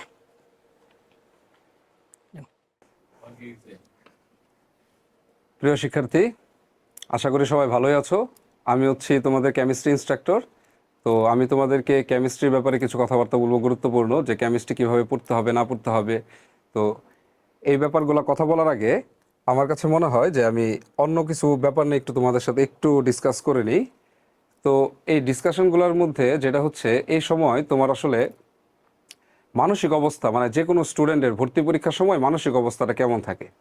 তো ভর্তি পরীক্ষার সময় মানসিক অবস্থাটা আসলে অনেক কিছুর উপরে ডিপেন্ড করে। কিরকম, যে তুমি আসলে কি হইতে চাইতেছো বা কোন ইউনিভার্সিটিতে কোন সাবজেক্টে পড়তে চাইতেছো, এটা একটা ব্যাপার থাকে। ধরো তোমার ফ্যামিলি কি চাইতেছে, বা আশেপাশের মানুষজন বা পারিবারিক বা সামাজিক চাপ, এই বিভিন্ন রকম মিলে। তো এই সময় স্টুডেন্টদের আসলে মানসিক অবস্থাটা একটু অন্যরকম থাকে। তারা আসলে বুঝেই উঠতে পারে না তারা আসলে কি করবে। তো এই সকল যে মানসিক চাপ, এই মানসিক চাপগুলা এই সময়টাতে কাটায় উঠতে পারো, কিন্তু একটা বড় ধরনের অর্জন আমার কাছে মনে হয়। যে তুমি এই চাপগুলা কাটায় উঠা তুমি একটা জিনিস ভালো ডেলিভারি দিবা এবং ভালো একটা জায়গাতে চান্স পাবা। এই এই- এই যে ব্যাপারগুলা, এই ব্যাপারগুলোর জন্য আসলে তোমার কাজ করতে হবে। এখন এই যে কাজগুলা যে করবা, এই কাজগুলোর জন্য আসলে তোমার প্রচুর পরিমাণে পরিশ্রম করা লাগবে। পরিশ্রম করার মতো আসলে মন মানসিকতা থাকতে হবে। তো এই যে মন মানসিকতা যে বললাম, যে ধরো তুমি যখন এইচএসসি এর প্রিপারেশন নিছো, এইচএসসি তে কিন্তু একটা সাবজেক্টে কিন্তু তুমি যদি পড়তে চাও তাহলে কিন্তু পড়ার কোনো আসলে কি নাই, শেষ নাই। এখন তুমি যখন ভর্তি পরীক্ষার প্রিপারেশন নিবা, এইখানেও কিন্তু পড়া কিন্তু আসলে অনেক বেশি। কিন্তু এই এতগুলো পড়ার মধ্যে আসলে কোন জিনিসগুলা তোমার জন্য ইফেক্টিভ, বা তুমি আগে কোন জিনিসটা পড়ছো কোন জিনিসটা পড়ো নাই, এই জিনিসটা তোমার আগে ক্যালকুলেট করতে হবে যে তুমি আসলে ভর্তি পরীক্ষার জন্য কোন জিনিসটা পড়বা আর কোন জিনিসটা কি করবা, বাদ দিবা। কিন্তু সমস্যাটা হইতেছে যে তুমি আসলে কি পড়বা কি বাদ দিবা, এই ডিসিশন নেওয়ার মতো ক্ষমতা আমার কাছে মনে হয় না যে এই বয়সে বা এই দুঃসাহস কোনো স্টুডেন্ট করে। তো এই যে কি পড়তে হবে, কোন জিনিসটা গুরুত্ব দিয়ে পড়তে হবে, কি বাদ দিতে হবে, কোনটা না পড়লেও আসলে চলে, ওই জিনিসের ডিসিশনটা আসলে আমরা যারা থাকবো, যারা তোমাদেরকে গাইডলাইন দিব, তার আমরা আসলে বলতে পারবো। কারণ আমাদের এত বছরের অভিজ্ঞতা থেকে আমরা যে জিনিসটা শিখছি, যে ভর্তি পরীক্ষায় কোনো একটা ইউনিভার্সিটিতে চান্স পাওয়ার জন্য আসলে সব কিছু পড়া লাগে না। সব কিছু তুমি পড়তে পারো যদি তুমি মাথায় রাখা ওই জিনিসটা একদম ফাইনাল ডেতে তুমি ডেলিভারি দিতে পারো। তুমি সব কিছু পড়লা কিন্তু তুমি ফাইনাল ডেতে ডেলিভারিটা আসলে দিতে পারলা না, তাহলে ওই সব কিছু পড়ার আসলে কোনো মানে নাই। তো তুমি কতটুকু পড়বা বা তোমার কতটুকু পড়া উচিত, এই ব্যাপারগুলো আসলে ডিসিশনটা যেহেতু আমরাই দিব, তো আমাদেরকে বিশ্বাস করেই তোমাদের আসলে সামনে আগায় যাইতে হবে, যারা আমাদের সাথে জার্নিটা কন্টিনিউ করবা। একটা জিনিস মনে রাখবা, যে মানুষকে আসলে বিশ্বাস করাটাও কিন্তু তার অনেক বড় একটা অর্জন। হ্যাঁ, যেমন যে কোনো মানুষ যে কোনো কাউকে কি করতে পারে না, বিশ্বাসটা করতে পারবে না। তোমরা যদি আমাকে বিশ্বাস করো বা আমাদেরকে যদি বিশ্বাস করো, তাহলে আমরা এতটুকু এনশিওর করতে পারি যে তুমি যদি তোমার পরিশ্রমটা করে যাও, তাহলে আশা করি তুমি যেটা চাইতেছো এটা হয়তোবা অর্জন করতে পারবা। এর চেয়ে হয়তোবা ভালো হইতে পারে, এর চেয়ে হয়তোবা একটু খারাপ হইতে পারে, তোমার মন মতো হইতেও পারে অথবা কি নাও হইতে পারে, কিন্তু তুমি এটা শিওর যে তুমি ওই জিনিসটা অর্জন করতেই পারবা। এখন আমরা যত কিছুই বলি, আমরা যাই পড়াই দেই, যে জিনিসটাই বলি বারে বারে এই জিনিসটা করবা, ঠিক আছে, ওই জিনিসটা আসলে তোমার মনের মধ্যে নিজের মধ্যে আসলে ধারণ করতে হবে। যে যেহেতু ভাইয়েরা এটা বলছে, তার মানে তোমার বিশ্বাসটা রাখতেই হবে যে এর বাইরে থেকে প্রশ্ন আসার সম্ভাবনা কম। এটা বলতেছি না যে আসবে না, সম্ভাবনা কি কম, কারণ এই কথাগুলো বলতেছি হচ্ছে আমরা অভিজ্ঞতা থেকে। এখন আমি যদি, যেহেতু আমি কেমিস্ট্রি রিলেটেড, কেমিস্ট্রির ব্যাপারে ইনস্ট্রাকশন দিব, তাহলে কেমিস্ট্রির ব্যাপারে একটু বলি কথাগুলা। সেটা হচ্ছে যে যে ধরো কেমিস্ট্রিতে চ্যাপ্টারের সংখ্যা যদি শুনো, তখন শুনতে মনে হয় চ্যাপ্টার তো আসলেই কম, যে ফার্স্ট পার্টে মাত্র 5টা চ্যাপ্টার, সেকেন্ড পার্টে মাত্র 5টা চ্যাপ্টার। তুমি একটু লক্ষ্য করে দেখো তো, যখন তুমি এইচএসসির প্রিপারেশন নিছিলা, তখন ব্যাপারটা কিন্তু এরকম ছিল যে ধরো গুণগত রসায়ন থেকে 2টা সিকিউ আসবে, মৌলের পর্যায়ভিত্তিক ধর্ম থেকে 2টা সিকিউ আসবে, তখন কিন্তু তুমি নিজেই ডিভাইড করে ফেলছিলা যে কোন চ্যাপ্টারগুলো পড়লেই তোমার 5টা সিকিউ আনসার করা হয়ে যাবে। ওইটার ভিত্তিতে কিন্তু এরকমও হয়েছে যে অনেকে বেশ কয়েকটা চ্যাপ্টার কি করছো, বাদই দিছো। তো সবচেয়ে এরকম সম্ভাবনাময় চ্যাপ্টার বাদ দেওয়ার মতো কোনগুলো থাকে, যেমন ধরো ল্যাবরেটরি, নিরাপদ ব্যবহার, কর্মমুখী রসায়ন, এইগুলো আসলে স্টুডেন্টরা খুব একটা বেশি পড়তে চায় না। এখন ভর্তি পরীক্ষা যখন আসবে তখন আসলে কোন চ্যাপ্টারটা আসলে বাদ দিবা, কোন চ্যাপ্টারটা বাদ দিবা না, ওইটা আসলে বলা যাবে না, কারণ ভর্তি পরীক্ষাতে সবগুলো চ্যাপ্টারই আসলে কি গুরুত্বপূর্ণ। এখন সবগুলো চ্যাপ্টার যদি গুরুত্বপূর্ণ হয়, সবগুলো চ্যাপ্টারে আসলে সবকিছু তো তুমি পড়া কোনোভাবেই মনে রাখতে পারবা না। তো এই যে মনে রাখতে যদি নাই পারো, তাহলে আমরা যখন আসলে ক্লাসগুলো যখন নিব, স্পেশালি আমার কথা বলি, তখন ক্লাস নেওয়ার সময় আমি স্লাইডগুলোর মধ্যে পড়ানোর সময় বলে দিব যে এই টপিকটা তুমি ভালোভাবে পড়ো, আর এই টপিকটা শুধু তুমি মাত্র এতটুকু একটু জেনে রাখো, অতটুকু জানলেই তোমার চলবে, এর চেয়ে বেশি পড়ার কোনো দরকার নাই। তো এই সাহসটা তোমার থাকা লাগবে যে আমি এটা পড়বো এবং এটা কি পড়বো না। যেমন ধরো একটা সাইন্টিফিক একটা এক্সপেরিমেন্টের কথা বলি। এই এক্সপেরিমেন্টটা করা হয়েছিল তোমার 1885 সালের দিকে জার্মানিতে। একজন মনস্তাত্ত্বিক করছিলেন এই এক্সপেরিমেন্টটা, ব্যক্তির নাম সম্ভবত হারম্যান এবিংহাউস। হ্যাঁ, সে কি করছিল, সে বেশ অনেকজন মানুষের উপরে একটা গবেষণা করছিল। গবেষণা করে দেখছে একটা মানুষ যখন নতুন একটা কিছু শিখে, ঠিক তার 1 ঘন্টার মধ্যে তার 50% ভুলে যায়, এবং দেখা যায় 24 ঘন্টার মধ্যে প্রায় 70% তার যা নতুন যে জিনিসটা শিখছে এটা টোটালি কি হয়ে যায়, ভুলে যায়, 70%-এর মতো ভুলে যায়। তো এই সব কিছুকে মিলায় সে একটা প্লট তৈরি করছিল, যেটাকে বলা হয় আসলে ফরগেটিং কার্ভ। হ্যাঁ, তো ওই যে ফরগেটিং কার্ভের কথা, তার মানে দেখো এরকম হইতে পারে যে তুমি অনেক কিছুই পড়ো নাই, কিন্তু যে জিনিসটা পড়ো নাই এই জিনিসটা হইতে পারে ভর্তি পরীক্ষার জন্য খুবই গুরুত্বপূর্ণ, মানে এখান থেকে প্রশ্ন আসার সম্ভাবনা খুব বেশি। যেহেতু প্রশ্ন আসার সম্ভাবনা বেশি, তার মানে তোমার ওইটার প্রতি একটু জোর দেওয়া দরকার, কিন্তু তোমার কাছে কিন্তু এই জিনিসটা কি নতুন। এখন এই জিনিসটা নতুন হইলে খুব একটা কিন্তু চান্স আছে, যেহেতু একটা সাইন্টিফিক এক্সপেরিমেন্ট, যে তুমি এটা কিন্তু ভুলে যাবা। এখন তোমার কাছে এত যথেষ্ট পরিমাণ সময়ও আসলে নাই যে তুমি এই জিনিসটা বারবার কি করবা, রিভাইজ করবা। তাহলে তোমার কি করতে হবে, অবশ্যই একটু টেকনিক্যালি রিভাইজ করতে হবে। কিভাবে রিভাইজটা করবা, যেমন ধরো তুমি আজকে যে নতুন জিনিসটা শিখছো, ওই নতুন জিনিসটা ঠিক আবার 7 দিন পরে একবার রিভাইজ করবা। 7 দিন গেল, আবার 15 দিন পর একবার রিভাইজ করো, আবার 30 দিন পর একটা রিভাইজ দাও। এই যে তুমি 1 মাসের মধ্যে যে 4বার রিভাইজ দিছো, তো সাইন্টিফিক ওয়েতে যেটা বলা হয় যে এরকম ভাবে যদি একটা নির্দিষ্ট টাইম ইন্টারভাল পরে পরে কোনো একটা মানুষ একটা জিনিস 4বার যদি দেখে, তাহলে ওইটা তার মেমোরিতে দীর্ঘস্থায়ী হয়ে যায়। ঠিক আছে, তো আমার কাছে মনে হয় যে তোমাদের পক্ষে তোমরা যদি সময় দাও একটু পড়ার পিছনে, তাহলে তোমরা আসলে এই কাজটা করতে পারবা। এই কাজটা করার অনেকগুলো সুবিধা আছে। সুবিধাটা কি, এখন বলতে পারো, আচ্ছা সুবিধাটা বলার আগে আমি এটা একটু বলে নিই, যে বলতে পারো যে ধরো তুমি গুণগত রসায়ন পড়তেছো, এখন গুণগত রসায়নে তো আসলে অনেকগুলা টপিক আছে, সবগুলা টপিকে কি এই 4বার রিভাইজ করা কি আসলে সম্ভব কিনা? আনসার হচ্ছে না, সম্ভব না। এখন তুমি যদি চিন্তা করো যে ধরো আমি তোমাকে জিজ্ঞাসা করলাম যে কোনো একটা পরমাণুর স্থায়ী কণিকাগুলা কি কি, তাহলে এটা তুমি কিন্তু ছোটবেলা থেকে জানো যে ইলেকট্রন, প্রোটন আর নিউট্রন। এখন তুমি যদি রিভিশনের কাজটা ওই আবার ইলেকট্রন, প্রোটন, নিউট্রন থেকে শুরু করো, তাহলে তুমি জীবন ওই রিভিশন দিয়ে কোনোভাবে কি করতে পারবে না, শেষ করতে পারবে না। তাহলে তোমার কি করা উচিত, তুমি যখন একটা চ্যাপ্টার আমাদের সাথে প্রথমবার পড়বা, ওই চ্যাপ্টারটা পড়ার সময় তোমার মনে হবে যেটা, সেটা হইতেছে যে আমি তো আসলে এই জিনিসগুলো আসলে পারি, কিন্তু আমার তোমার কাছে মনে হবে যে এই জিনিসগুলা যখনই আসুক তাহলে আমার ভুল হওয়ার একটা কি আছে, চান্স আছে। তুমি ওই জিনিসটা মার্ক করে রাখবা। যখন কিছুদিন পরে পরে একটা নির্দিষ্ট টাইম ইন্টারভাল পরে পরে তুমি যখন এই জিনিসগুলো রিভাইজ করবা, রিভাইজ করার সময় ওই জিনিসগুলোই ভালো মতো পড়বা। ওই জিনিসটা রিভাইজ করো না যে জিনিসটা তুমি সারা জীবন ধরো, আজ থেকে ধরো 50 বছর পরে যদি তোমাকে জিজ্ঞাসা করা হয় এটা কি ছিল, এটা তোমার মনে থাকবে। কিন্তু কোন জিনিসটা রিভাইজ করবা, যে জিনিসটা পরীক্ষাতে আসার সম্ভাবনা বেশি, তুমি আগে পড়ো নাই, তোমার কাছে কি নতুন, এই জিনিসটা তুমি রিভাইজ করো, যেটা আসার সম্ভাবনা কি সবচেয়ে বেশি। এখন এই রিভাইজ করতে গেলেও একটা টপিকের মধ্যে তো আসলে বিভিন্ন টাইপের প্রশ্ন থাকে। এখন তুমি রিভিশন দিলা, এখন তোমার তো আসলে এক্সপেরিমেন্ট বা এক্সপিরিয়েন্স করা দরকার যে তুমি যে জিনিসটা আসলে রিভিশন দিলা, এখান থেকে ইউনিভার্সিটিগুলোতে কেমন টাইপের প্রশ্ন আসে। তো ওই যে ইউনিভার্সিটিতে কেমন টাইপের প্রশ্ন আসে, এটার জন্য তোমার কাছে বিভিন্ন ইউনিভার্সিটির প্রশ্ন এক্সপিরিয়েন্স করার জন্য যে রিসোর্সই আছে, যে কোনো টাইপের রিসোর্সই থাকুক, তুমি ওই টাইপের প্রশ্নগুলো বারে বারে সলভ করার চেষ্টা করবা। এটা কিন্তু খুবই গুরুত্বপূর্ণ। মানে প্রশ্ন সলভ করার কোনো আসলে কি নাই, বিকল্প নাই। ধরো ব্যাপারটা হচ্ছে এরকম যে ইউনিভার্সিটিগুলোতে যে টাইপের আসলে প্রশ্ন করে ওই টাইপের প্রশ্ন যদি তুমি আসলে ভালোভাবে প্র্যাকটিস করতে চাও তাহলে একমাত্র ওয়ে হচ্ছে তোমার ইউনিভার্সিটির বিগত বছরের প্রশ্নগুলো বারে বারে কি করা, সলভ করা। দেখবা তোমার কাছে যে রিসোর্সগুলো থাকবে তখন দেখবা যে একটা ভার্সিটিতে একটা প্রশ্ন আসছে, এই প্রশ্নটা আবার অনেক ভার্সিটিতে অনেকবার রিপিট করছে, তার মানে ওই প্রশ্নটা খুবই কিন্তু গুরুত্বপূর্ণ একটা প্রশ্ন।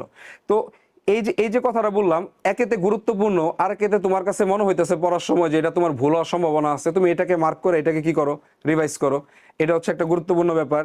দ্বিতীয় যে ব্যাপারটা হইতেছে, তুমি যখন ফাইনাল পড়তে যাবা বা ফাইনাল যখন রিভিশন দিতে যাবা তখন আসলে এটাও কিন্তু খুব কঠিন যে আসলে ভর্তি পরীক্ষাটা তো একটা নির্দিষ্ট সময়ের মধ্যে তোমার 8টা পেপার নিয়ে কাজ করতে হবে, মাথা বারে বারে সুইচ করতে হবে, একবার কেমিস্ট্রি, একবার ফিজিক্স, একবার ম্যাথ, এরকম ভাবে কি করতে হয়, সুইচ করতে হয়।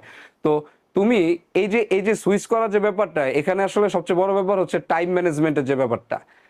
তোমার টাইম ম্যানেজমেন্ট, ধরো তুমি পড়লা, তুমি একটা টপিক খুবই ভালো মতো পড়ছো, তোমার ধারণা যে এই টপিক থেকে প্রশ্ন আসলে তোমার ভুল হওয়ার সম্ভাবনা খুবই কম, এটা তোমার আত্মবিশ্বাস ওই অর্জন হয়েছে। কিন্তু প্রশ্নটা হইতেছে, ধরো তুমি একটা অঙ্ক করতেছো, ওই অঙ্কটা তুমি যদি সলভ করতে চাও তাহলে তোমার ধরো 4 লাইন লাগতেছে সলভ করতে, কিন্তু আরেকজন দেখা গেছে ওই সেম অঙ্কটাই সলভ করতেছে, মাঝখানে 2 লাইন স্কিপ করে সুন্দরভাবে 2 লাইনে সলভ। এখানে কিন্তু একটা টাইম ম্যানেজমেন্ট হয়েছে। তো এই যে টাইম ম্যানেজমেন্ট কিভাবে হবে না হবে, ওই জিনিসটাও ডিপেন্ড করবে তোমার প্র্যাকটিসের উপরে। তার মানে তুমি একটা জিনিস পড়বা, শুধু চোখ বুলাই গেলে হবে না, ওই জিনিসটা অবশ্যই খাতায় লিখো। যে জিনিসটা তুমি পরীক্ষা দাও, তুমি নিজে হইতেছে বাসার মধ্যে একটা টাইমার সেট করে পরীক্ষা দাও যে আমি কতক্ষণ সময়ের মধ্যে কতগুলো প্রশ্ন আসলে কি করতে পারতেছি, দাগাইতে পারতেছি। ঠিক আছে, এই কাজটা তোমার আসলে করা লাগবে, তুমি যে পর্যন্ত তোমার চান্স না হবে। ব্যাপারটা তো আসলে এরকম না যে তুমি পরিশ্রম করতেছো কিন্তু আশানুরূপ ফল পাইতেছো না, এটা হইতেই পারে। পরিশ্রম করতেছো, আশানুরূপ ফল পাইতেছো না, কিন্তু অধৈর্য হওয়া যাবে না। তোমার চেষ্টা তুমি চালায় যাও, একটা না একটা ইউনিভার্সিটিতে অবশ্যই তুমি কোনো না কোনো একটা সাবজেক্টে কি পাবা, চান্স পাবা। কথা কি বুঝতে পারছো? তো এই যে ব্যাপারটা, এটা হচ্ছে একটা গুরুত্বপূর্ণ ব্যাপার কেমিস্ট্রির ক্ষেত্রে। আর কেমিস্ট্রিতে আরেকটা প্রবলেম আমার কাছে যেটা মনে হয়, কেমিস্ট্রিতে আসলে থিওরি প্লাস ম্যাথমেটিক্স দুইটাই আছে। তো এই যে থিওরিটিক্যাল যে কিছু জিনিসপত্র আছে, এর মধ্যে কিছু জিনিস আছে খুব বুঝার, এগুলো হচ্ছে আমরা ক্লাসে বুঝাই দিব। কিন্তু কিছু জিনিস আছে তোমার এটা নিজেরই এফোর্ট দিয়ে মুখস্থ করা লাগবে। যেমন ধরো প্রায় সময় দেখলাম যে জাহাঙ্গীরনগর ইউনিভার্সিটিতে অনেক সময় মুখস্থ টাইপের প্রশ্ন দেয়। ধরো হঠাৎ করে বললো যে লাল আলোর তরঙ্গ দৈর্ঘ্য কত, বা আসমানি রঙের তরঙ্গ দৈর্ঘ্য কত। এই যে কোন রঙের তরঙ্গ দৈর্ঘ্য আসলে কত, এইটা তো আসলে পৃথিবীর কেউ এসে তোমাকে শিখাই দিতে পারবে না, ওইটা তোমার নিজেরই পয়রা নিজেরই কি করতে হবে, মনে রাখতে হবে। তার মানে যে জিনিসগুলা নিজের পয়রা নিজের একটু মনে রাখা লাগবে, ওইগুলা মনে রাখো। তোমার কাছে মনে হইতে পারে যে ধরো আমি ক্লাসের মধ্যে বললাম যে এই জিনিসটা একটু কষ্ট করে মুখস্থ করে ফেলো, তোমার মনে হইলো যে এটা কি বোঝা যাবে কিনা। দেখো, বুঝার সময় কিন্তু এইচএসসি লেভেলে পার করে চলে আসছো, ওই সময় যদি বুঝার পিছনে এফোর্টটা দাও নাই, যারা যারা দেও না, আমি সবার কথা বলতেছি না, তারা কিন্তু এই সময়ে যদি আবার ওইটা বুঝতে যাও, বুঝতে গেলে কি হবে, তোমার আসলে সময়টা নষ্ট হবে।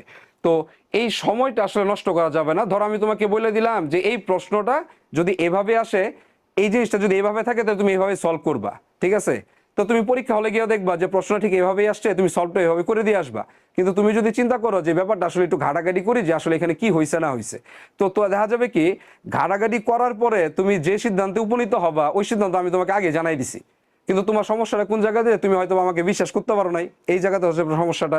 তো এই যে ব্যাপারটা, যে যে জিনিসটা এখন মুখস্থ করা লাগবে ওই জিনিসটা তুমি এখন মুখস্থ করে ফেলবা, যে জিনিসটা বোঝা লাগবে ওই জিনিসটা বুঝবা।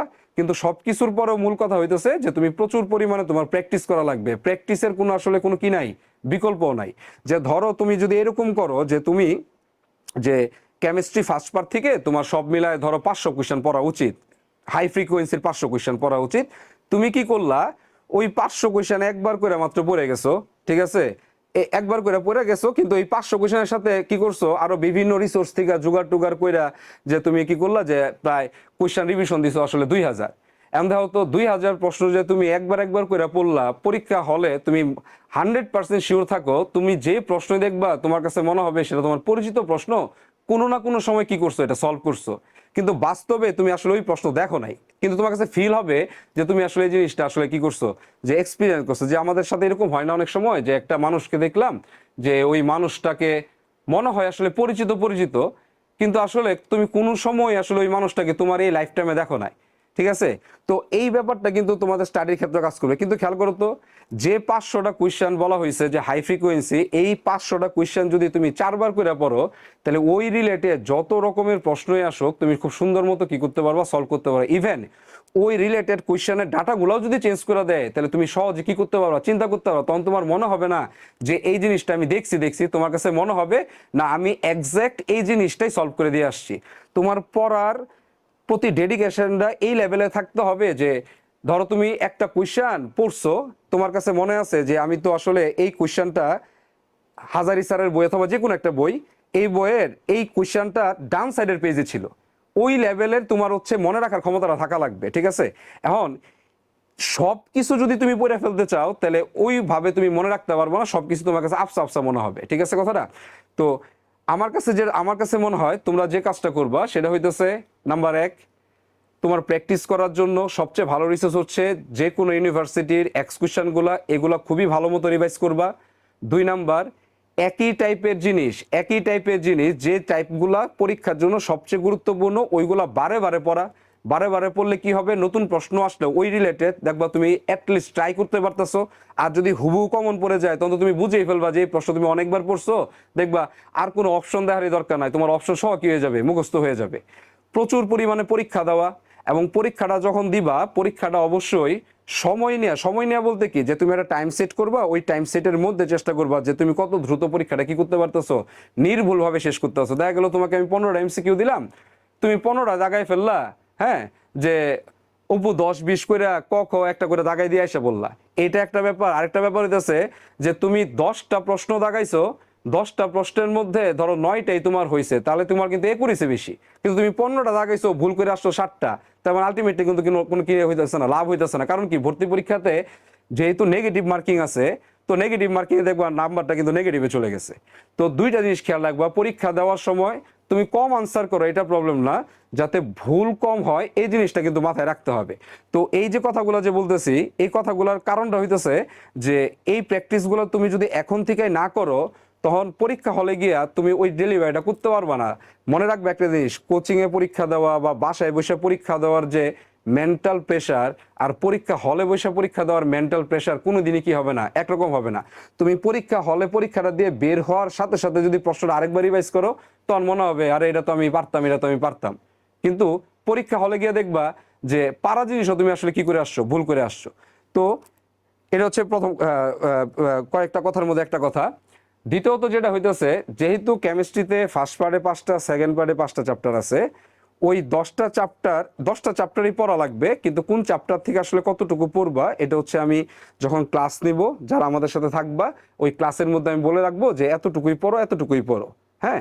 তো এই চ্যাপ্টারগুলোর মধ্যে আবার গুরুত্বপূর্ণ চ্যাপ্টার থাকবে, ওই সবগুলো নিয়ে আলোচনা করব। যেমন হচ্ছে আমার কেমিস্ট্রির যে প্রথম লেকচার, সেটা হচ্ছে পরিমাণগত রসায়ন নেওয়া হবে। তো পরিমাণগত রসায়নের মধ্যে প্রচুর পরিমাণে ম্যাথমেটিক্যাল কাজ আছে, হ্যাঁ, সলভ আছে। তো ওইগুলো আবার ক্যালকুলেটর ছাড়া কিভাবে সলভ করতে হবে, এটাও আমাদের কিছু না কিছু প্র্যাকটিস করা লাগবে। এটাও কিন্তু একটা বড় সমস্যা বলতে একটা বড় চ্যালেঞ্জ, যে তুমি ক্যালকুলেটর ছাড়া কত দ্রুত জিনিসটাকে কি করতে পারতেছো, সলভ করতে পারতেছো। তো এই সব কিছু মিলায়া দেখো, এতগুলা কথা যে বললাম, আমি আসলে তোমাকে ডিমোটিভেশন দেওয়ার জন্য বলি নাই। এই কথাগুলোর পিছনে একটাই উদ্দেশ্য, যে তুমি অবশ্যই যে জিনিসটা চিন্তা করো যে তোমার আসলে কতটুকু পরিশ্রম করার মতো মন মানসিকতা আছে। দেখো, এই যে বিশ্ববিদ্যালয় ভর্তি পরীক্ষার যে সময়টা, এই সময়টা কিন্তু খুব বেশি বড় না। তোমার জীবনের যত বছর তুমি বাঁচবা, তার ক্ষুদ্র একটা সময় হচ্ছে এই সময়টা। তো এই এত বছর বাঁচার মধ্যে এই ক্ষুদ্র সময়টা তো আসলে কি করা যায়, একটু পরিশ্রম করাই যায়। অ্যাটলিস্ট নিজের জন্য হলে তো পরিশ্রমটা করা যায়। যে ধরো তুমি স্বপ্ন দেখতেছো, এই স্বপ্নটা যে দেখতেছো, এই স্বপ্নটাকে তুমি কি দূরে সরাই দিবা নাকি তোমার কাছে নিয়ে আসবা, ওইটা সম্পূর্ণ আসলে ডিপেন্ড করতেছে তোমার উপরে, ঠিক আছে? দেখো, মানুষ আসলে সবকিছু শিখে প্রকৃতি থেকে, আশেপাশের মানুষদের থেকে, কিন্তু 2টা জিনিস মানুষের কখনো শিখতে হয় না। একটা হইতেছে কান্না করা, আর একটা হচ্ছে হাসি করা। ওই 2টা জিনিস মানুষ নিজে থেকে আসলে পারে, হ্যাঁ। দেখবো একটা শিশু যখন পৃথিবীতে আসে, তার কিছু বলা লাগে না, প্রথমে কিন্তু কান্না করতেছে, আবার তার যখন হাসির ইচ্ছা হতেছে তখন কিন্তু হাসতেছে। এখন তুমি ভর্তি পরীক্ষার সময় বা ভর্তি পরীক্ষার পরে গিয়া তুমি আসলে হাসবা নাকি কান্না করবা, এটা সম্পূর্ণ আসলে তোমার হাতে। আমরা সর্বোচ্চ তোমাদের জন্য কি করতে পারবো, যে কোন পথে তোমার যাইতে হবে ওই পথটা তোমাকে দেখাই দিতে পারবো। ওই পথে আসলে তুমি যাবা কি যাবা না ওই ডিসিশনটা আসলে তোমার। এই কথাটা কেন একটা একটা উদাহরণ দিয়ে একটু বলি ডিসিশনের যে ব্যাপারটা, সেটা হইতেছে যে হলিউডের একটা মুভি আছে, হ্যাঁ, পার্সুয়েট অফ হ্যাপিনেস, 2006-এর মুভি সম্ভবত। তো ওই মুভির মধ্যে যে আসলে প্রোটাগনিস্ট থাকে, তার যে বাচ্চাটা থাকে, সে তার বাবাকে একটা গল্প বলতে থাকে এরকম যে একটা লোক হচ্ছে যে পানির মধ্যে ডুবে যাইতেছিল, হ্যাঁ, তখন একটা বোটম্যান আসছে যে ওই লোকটাকে বাঁচানোর জন্য। তো ওই লোকটাকে যখন বাঁচানোর জন্য বুটম্যানটা আসছে, তখন ওই লোকটা বলতেছে যে গড আছেন, গড আমাকে সাহায্য করবেন, তুমি চলে যাও। তো বুটম্যান চলে গেছে। কিছুক্ষণ পরে আরেকজন আসছে, আরেকজন এসেও আসছে তাকে বাঁচানোর জন্য। সে আবারও বলতেছে যে গড আছে, তুমি চলে যাও, উনি আমাকে বাঁচাবে আর কি। এরকম করতে করতে কিছুক্ষণ পরে আসলে লোকটা মারা গেছে। মারা গিয়ে সে আসলে হেভেনে চলে গেছে। হেভেনে গিয়ে গডের সাথে তার দেখা হয়েছে।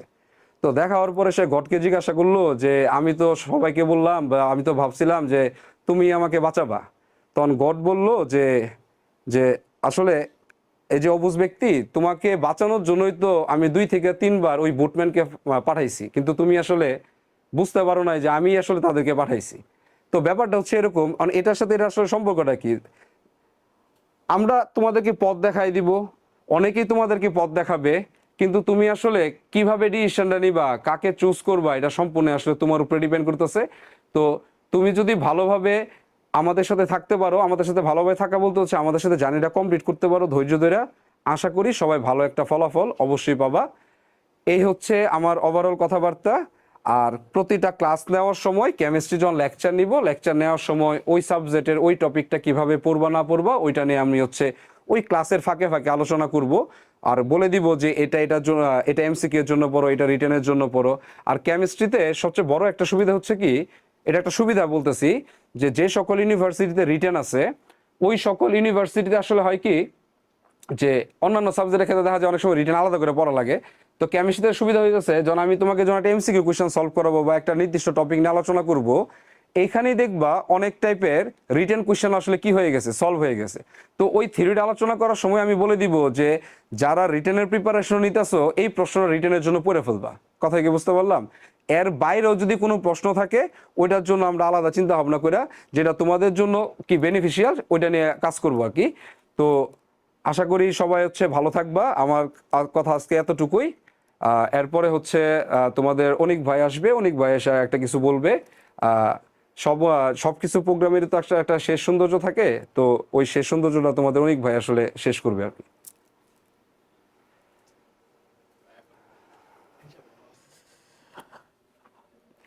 তোমাদের ফিনিশিং দেওয়ার জন্য আমি লাস্টবারের মতো আসলাম। তো বাপু ভাই এটাই বললো যে আমি আসলে ফিনিশিং টাস্কটা দেওয়ার জন্য আমি তোমাদের ফিজিক্স ইনস্ট্রাক্টর হিসেবে থাকবো। তো ফিজিক্স নিয়ে যদি আমি কথা বলতে চাই, সেটা হচ্ছে, তো ওভারঅল যে প্রিপারেশনের যে মাইন্ডসেট, এটা আসলে সাব্বির ভাইয়ার অভিভাই যে আছে, তো ওভারঅল মাইন্ডসেট তোমাদের আলোচনা করছে। এই মুহূর্তে আসলে কোনো সাবজেক্টের স্পেসিফিক যদি আমি বিবরণ দিতে থাকি যেটা এইভাবে পড়তে হবে, তো এইটা আসলে প্রসেস করা এই মুহূর্তে তোমার জন্য ডিফিকাল্ট হবে। তো এইগুলো আসলে আমরা ক্লাসেই আলোচনা করব। সব প্রত্যেক টিচার তার ক্লাসে আলোচনা করবে যে জিনিসটা কিভাবে পড়া উচিত, কারণ এক একটা চ্যাপ্টারের স্ট্র্যাটেজি এক এক রকম। ফলে এই মুহূর্তে ধরো আমি একটা কমন স্ট্র্যাটেজি তোমাকে দিলাম, তো এই স্ট্র্যাটেজি অর্ধেক রাস্তায় যায় আর ওয়ার্ক করবে না, কারণ এক এক চ্যাপ্টারে তোমার মাইন্ডসেট বা প্ল্যানিং কি করে ফেলতে হবে, চেঞ্জ করে ফেলতে হবে। কিছু চ্যাপ্টার আছে বেশ ডিফিকাল্ট, কনসেপচুয়ালি বেশ ডিফিকাল্ট। তো ওইটাকে যদি আমার এসএসসি গ্যাপ থাকে তাহলে এটা আমার কিভাবে ডিল করতে হবে, যদি আমার কনসেপচুয়াল ক্ল্যারিটি থাকে তাহলে কিভাবে ডিল করতে হবে, এগুলো খুব ডিনামিক প্ল্যান নিতে হবে।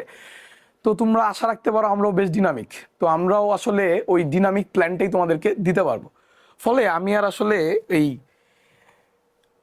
প্রিপারেশন গাইডলাইন আর দিতে যাচ্ছি না, কারণ আমার ধারণা যে ভাইয়ারা যা বলছে এর বাইরে যে আসলে আর আমি কিছু বলবো, তো এইটা যেহেতু আর বাড়তি কথা বলতে যাচ্ছি না, কারণ হচ্ছে ওইটাই আবার রিপিটেশন হবে, তো একই জিনিস দুইবার শুনে তুমি কি করবা।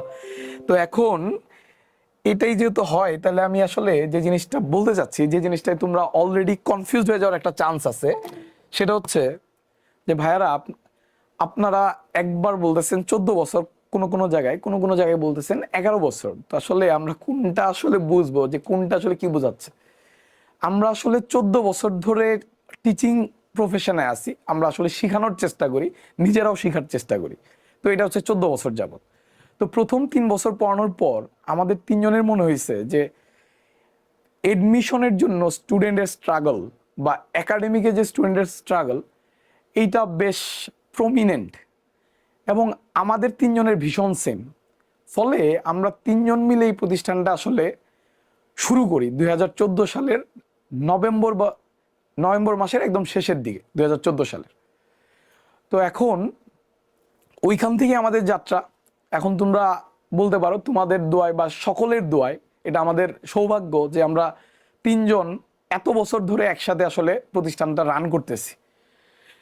তো এখন এই জন্য এখানে লেখা ইয়ার্স অফ টিচিং, তার মানে আমরা শিক্ষকতা করতেছি 14 বছর ধরে, 11 ইয়ার্স অফ লেগেসি। এই ক্যানভাস প্রতিষ্ঠানের লেগেসি 11 বছর, মানে 11 বছর হয়েছে।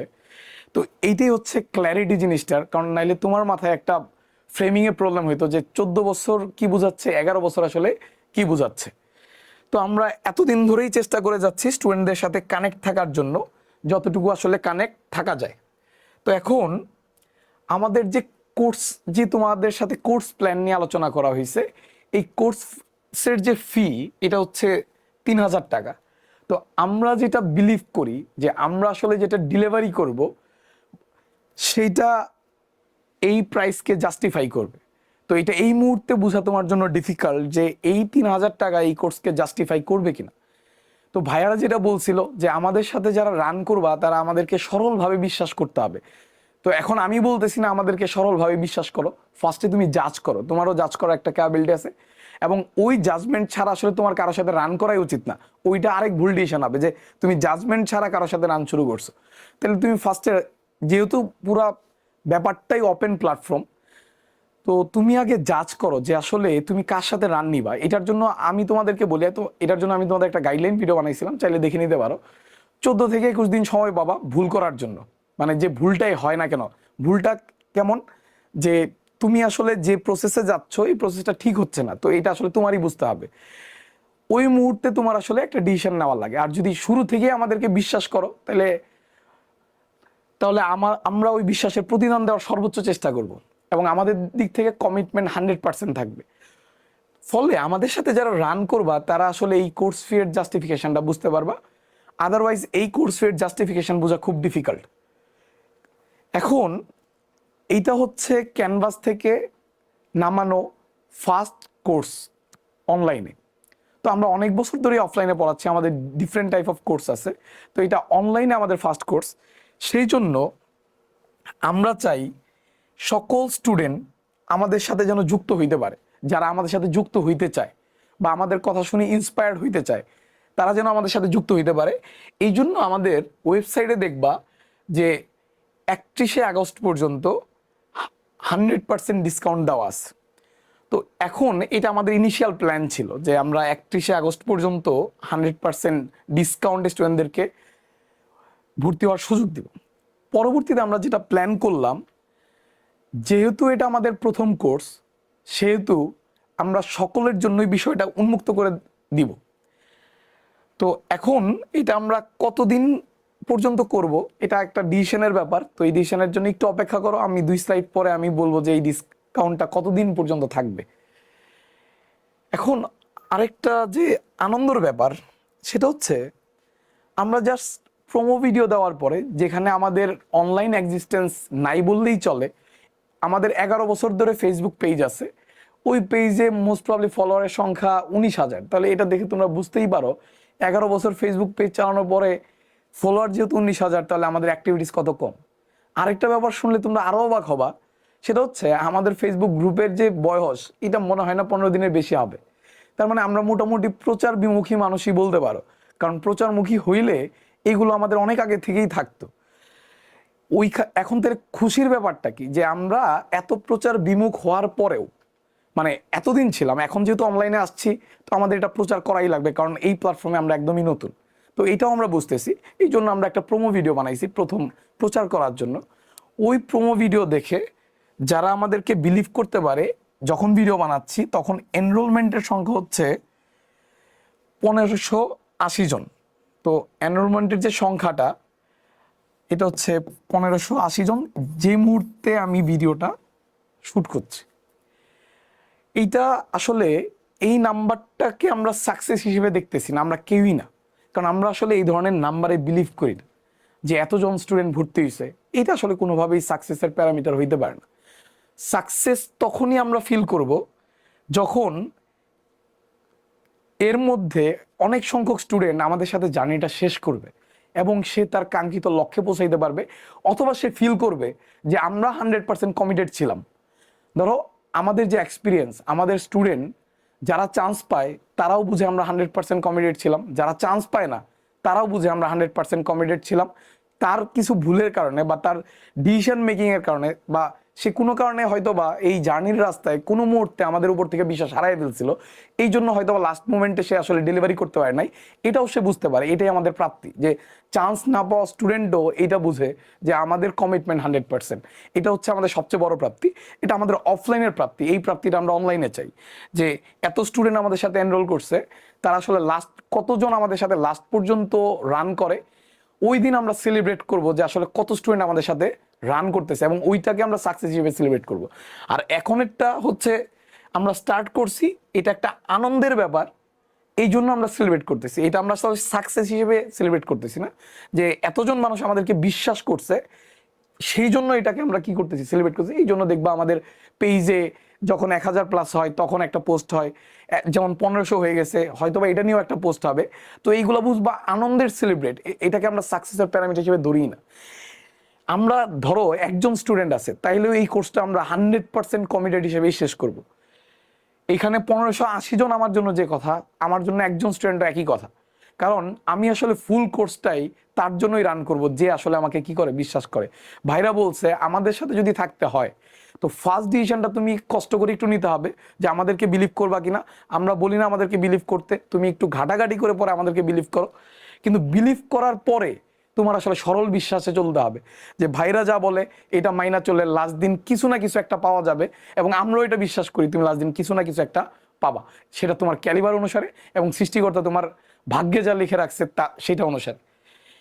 ফেসবুকে থাকার কারণে আমি একটা জিনিস লক্ষ্য করি যে স্টুডেন্টদের মধ্যে এই নাম্বারটা নিয়ে একটা সংশয় থাকে যে এটা কি টেম্পার্ড করা কিনা।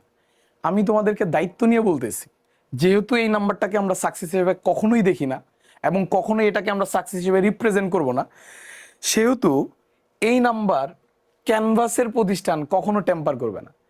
এবং এইখানে যে নাম্বারটা থাকবে, এখানে যে ঘটনাটা ঘটে ব্যাকএন্ডে, সফটওয়্যারের ব্যাকএন্ডে যে ঘটনাটা ঘটে, টিচার যারা তারা অ্যাক্সেসে থাকে, কারণ হচ্ছে তাদের ওই কন্টেন্ট আপলোড দেওয়া লাগে এবং দেখা লাগে। এবং যারা কম্পিউটার অপারেটর থাকে, যারা কাজ করে, তাদের এখানে ব্যাকএন্ডে কাজ করা লাগে, ফলে তারা ইউজার হিসেবে এখানে আপডেটেড থাকে।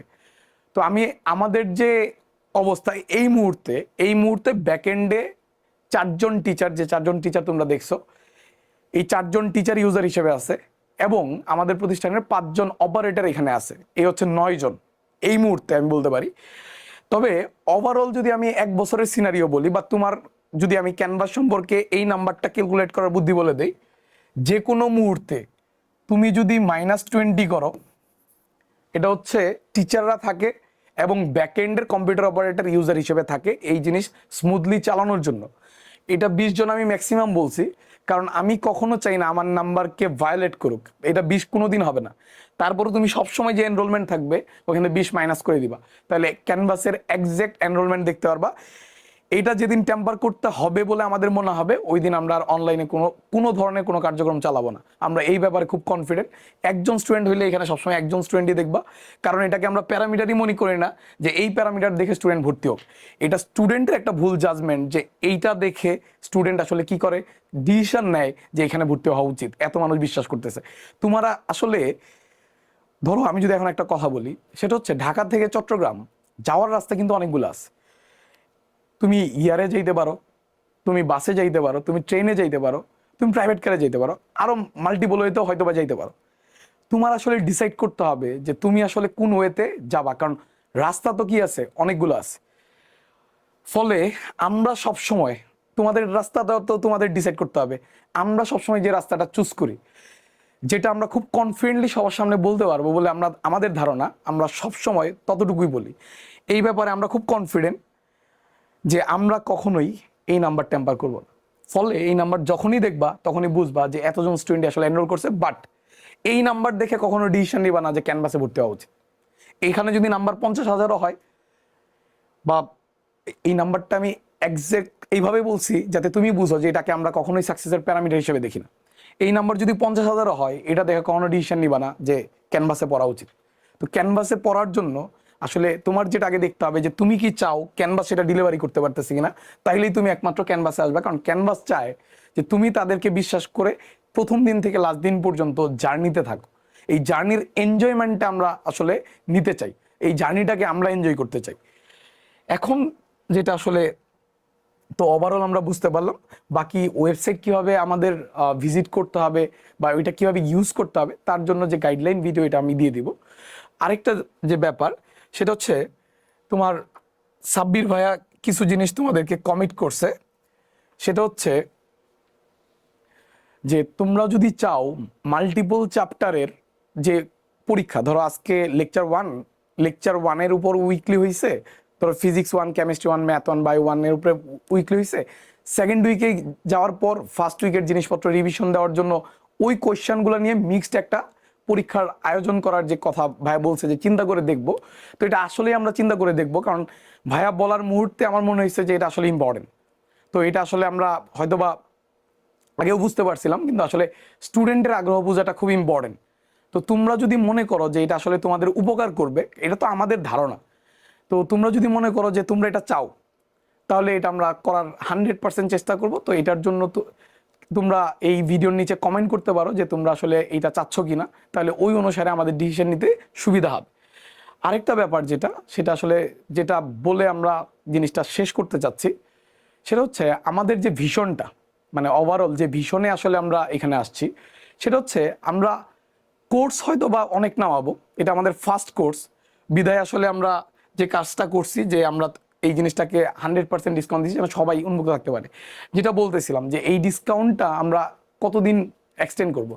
আমরা ঢাকা বিশ্ববিদ্যালয়ের ভর্তি পরীক্ষার দিন পর্যন্ত, যদি এটা 31 আগস্ট পর্যন্ত আছে, তো আমরা নিজেরা কথা বলে এই ডিসিশন নিয়েছি, যেহেতু এটা আমাদের ফার্স্ট কোর্স, ঢাকা বিশ্ববিদ্যালয়ের একদম ঢাকা বিশ্ববিদ্যালয়ের দিন পর্যন্ত এই কোর্স সকলের জন্য 100% ডিসকাউন্টে উন্মুক্ত থাকবে। এরপর থেকে যে কোর্সই আসবে, তো সেই কোর্সগুলোর যে বেসিক ফিচার থাকবে সেটা হচ্ছে best quality in affordable price. এখন এইটা মাথায় রাখতে হবে, আমরা ওই যে প্রাইস ট্যাগটা দিব এইটাকে আমরা আমাদের সার্ভিসে জাস্টিফাই করা ট্রাই করব। যদি এটা 1,000 টাকা লেখা হয়, তাহলে তুমি বিশ্বাস করবা যে ভাইরা এটা 1,000 টাকা যে নিচ্ছে এটা জাস্টিফাই করেই টাকাটা নিবে। এবং তুমি যদি ফুল জার্নি আমাদের সাথে কন্টিনিউ করো, প্রত্যেক কোর্সের যে কোর্স ফি থাকবে এটা দেখবা যে তোমার কাছে জাস্টিফাই মনে হবে, এবং শিক্ষার্থী বান্ধব সবসময় কোর্সের প্ল্যান করা হবে। এরপরে যে ঘটনাটা, যে আমরা আসলে অনলাইনে যে আসছি, আমাদের ভিশনটা আসলে অনেক বড়। তো এখন আসলে যে কোনো কিছুতেই, মানে এটা হয়তো বা আমার ক্যারেক্টারিস্টিক্স বা আমাদের সবারই ক্যারেক্টারিস্টিক্স, আমরা তিনজন যে আছি আমাদের ভিশন আসলে প্রায় সকল ক্ষেত্রেই সেম। আমরা আসলে সবসময় চিন্তা করি যে বেস্টটা হওয়ার জন্য হইতে পারি আর না পারি। তো আমরা যেহেতু এখানে এডটেকে আসছি, তো আমরা চেষ্টা করব যে বেস্ট সার্ভিসটা দেওয়ার জন্য এবং এডটেক প্ল্যাটফর্মে ভ্যালু অ্যাড করার জন্য কোর্স আমরা আনবো এবং সেটা বিক্রি করারও আমরা চেষ্টা করব। তবে এইটা জাস্টিফাই করে যে এইটা আসলে তোমার লাইফে, স্টুডেন্টের লাইফে ভ্যালু অ্যাড করবে, এটা আমাদের তিনজনের লক্ষ্য। এবং যে জিনিসটা বলে আসলে এখন আমার কথাবার্তা আমি শেষ করব, এই জার্নিটা যদি আমাদের সাথে কন্টিনিউ করো, তাহলে এটা একটা বিশ্বাসের মাধ্যমে জার্নিটা কন্টিনিউ করতে হবে। এবং একটা জিনিস মনে রাখবা, যেটা আমার সবচেয়ে প্রিয় কথা, winners don't do the different things, they do things differently. Winner আসলে ডিফারেন্ট কোনো কাজ করে না, সে সেম কাজটাই করে বাট ডিফারেন্টলি করে। এবং আমরা যেন আমাদের ভিশন অর্জন করতে পারি, সেই জন্য আমাদেরকে তোমাদের দোয়ায় রাখবা। তো তোমাদের দোয়া এবং সকলের দোয়ায় আশা করি আমরা আমাদের ভিশনে পৌঁছাইতে পারবো। ধন্যবাদ সবাইকে। এখানে আমাদের ওরিয়েন্টেশন যে ক্লাস, এটা আমরা শেষ করছি। তো সবাইকে শুভকামনা রইল, সবাই আমাদের জন্য দোয়া করবো।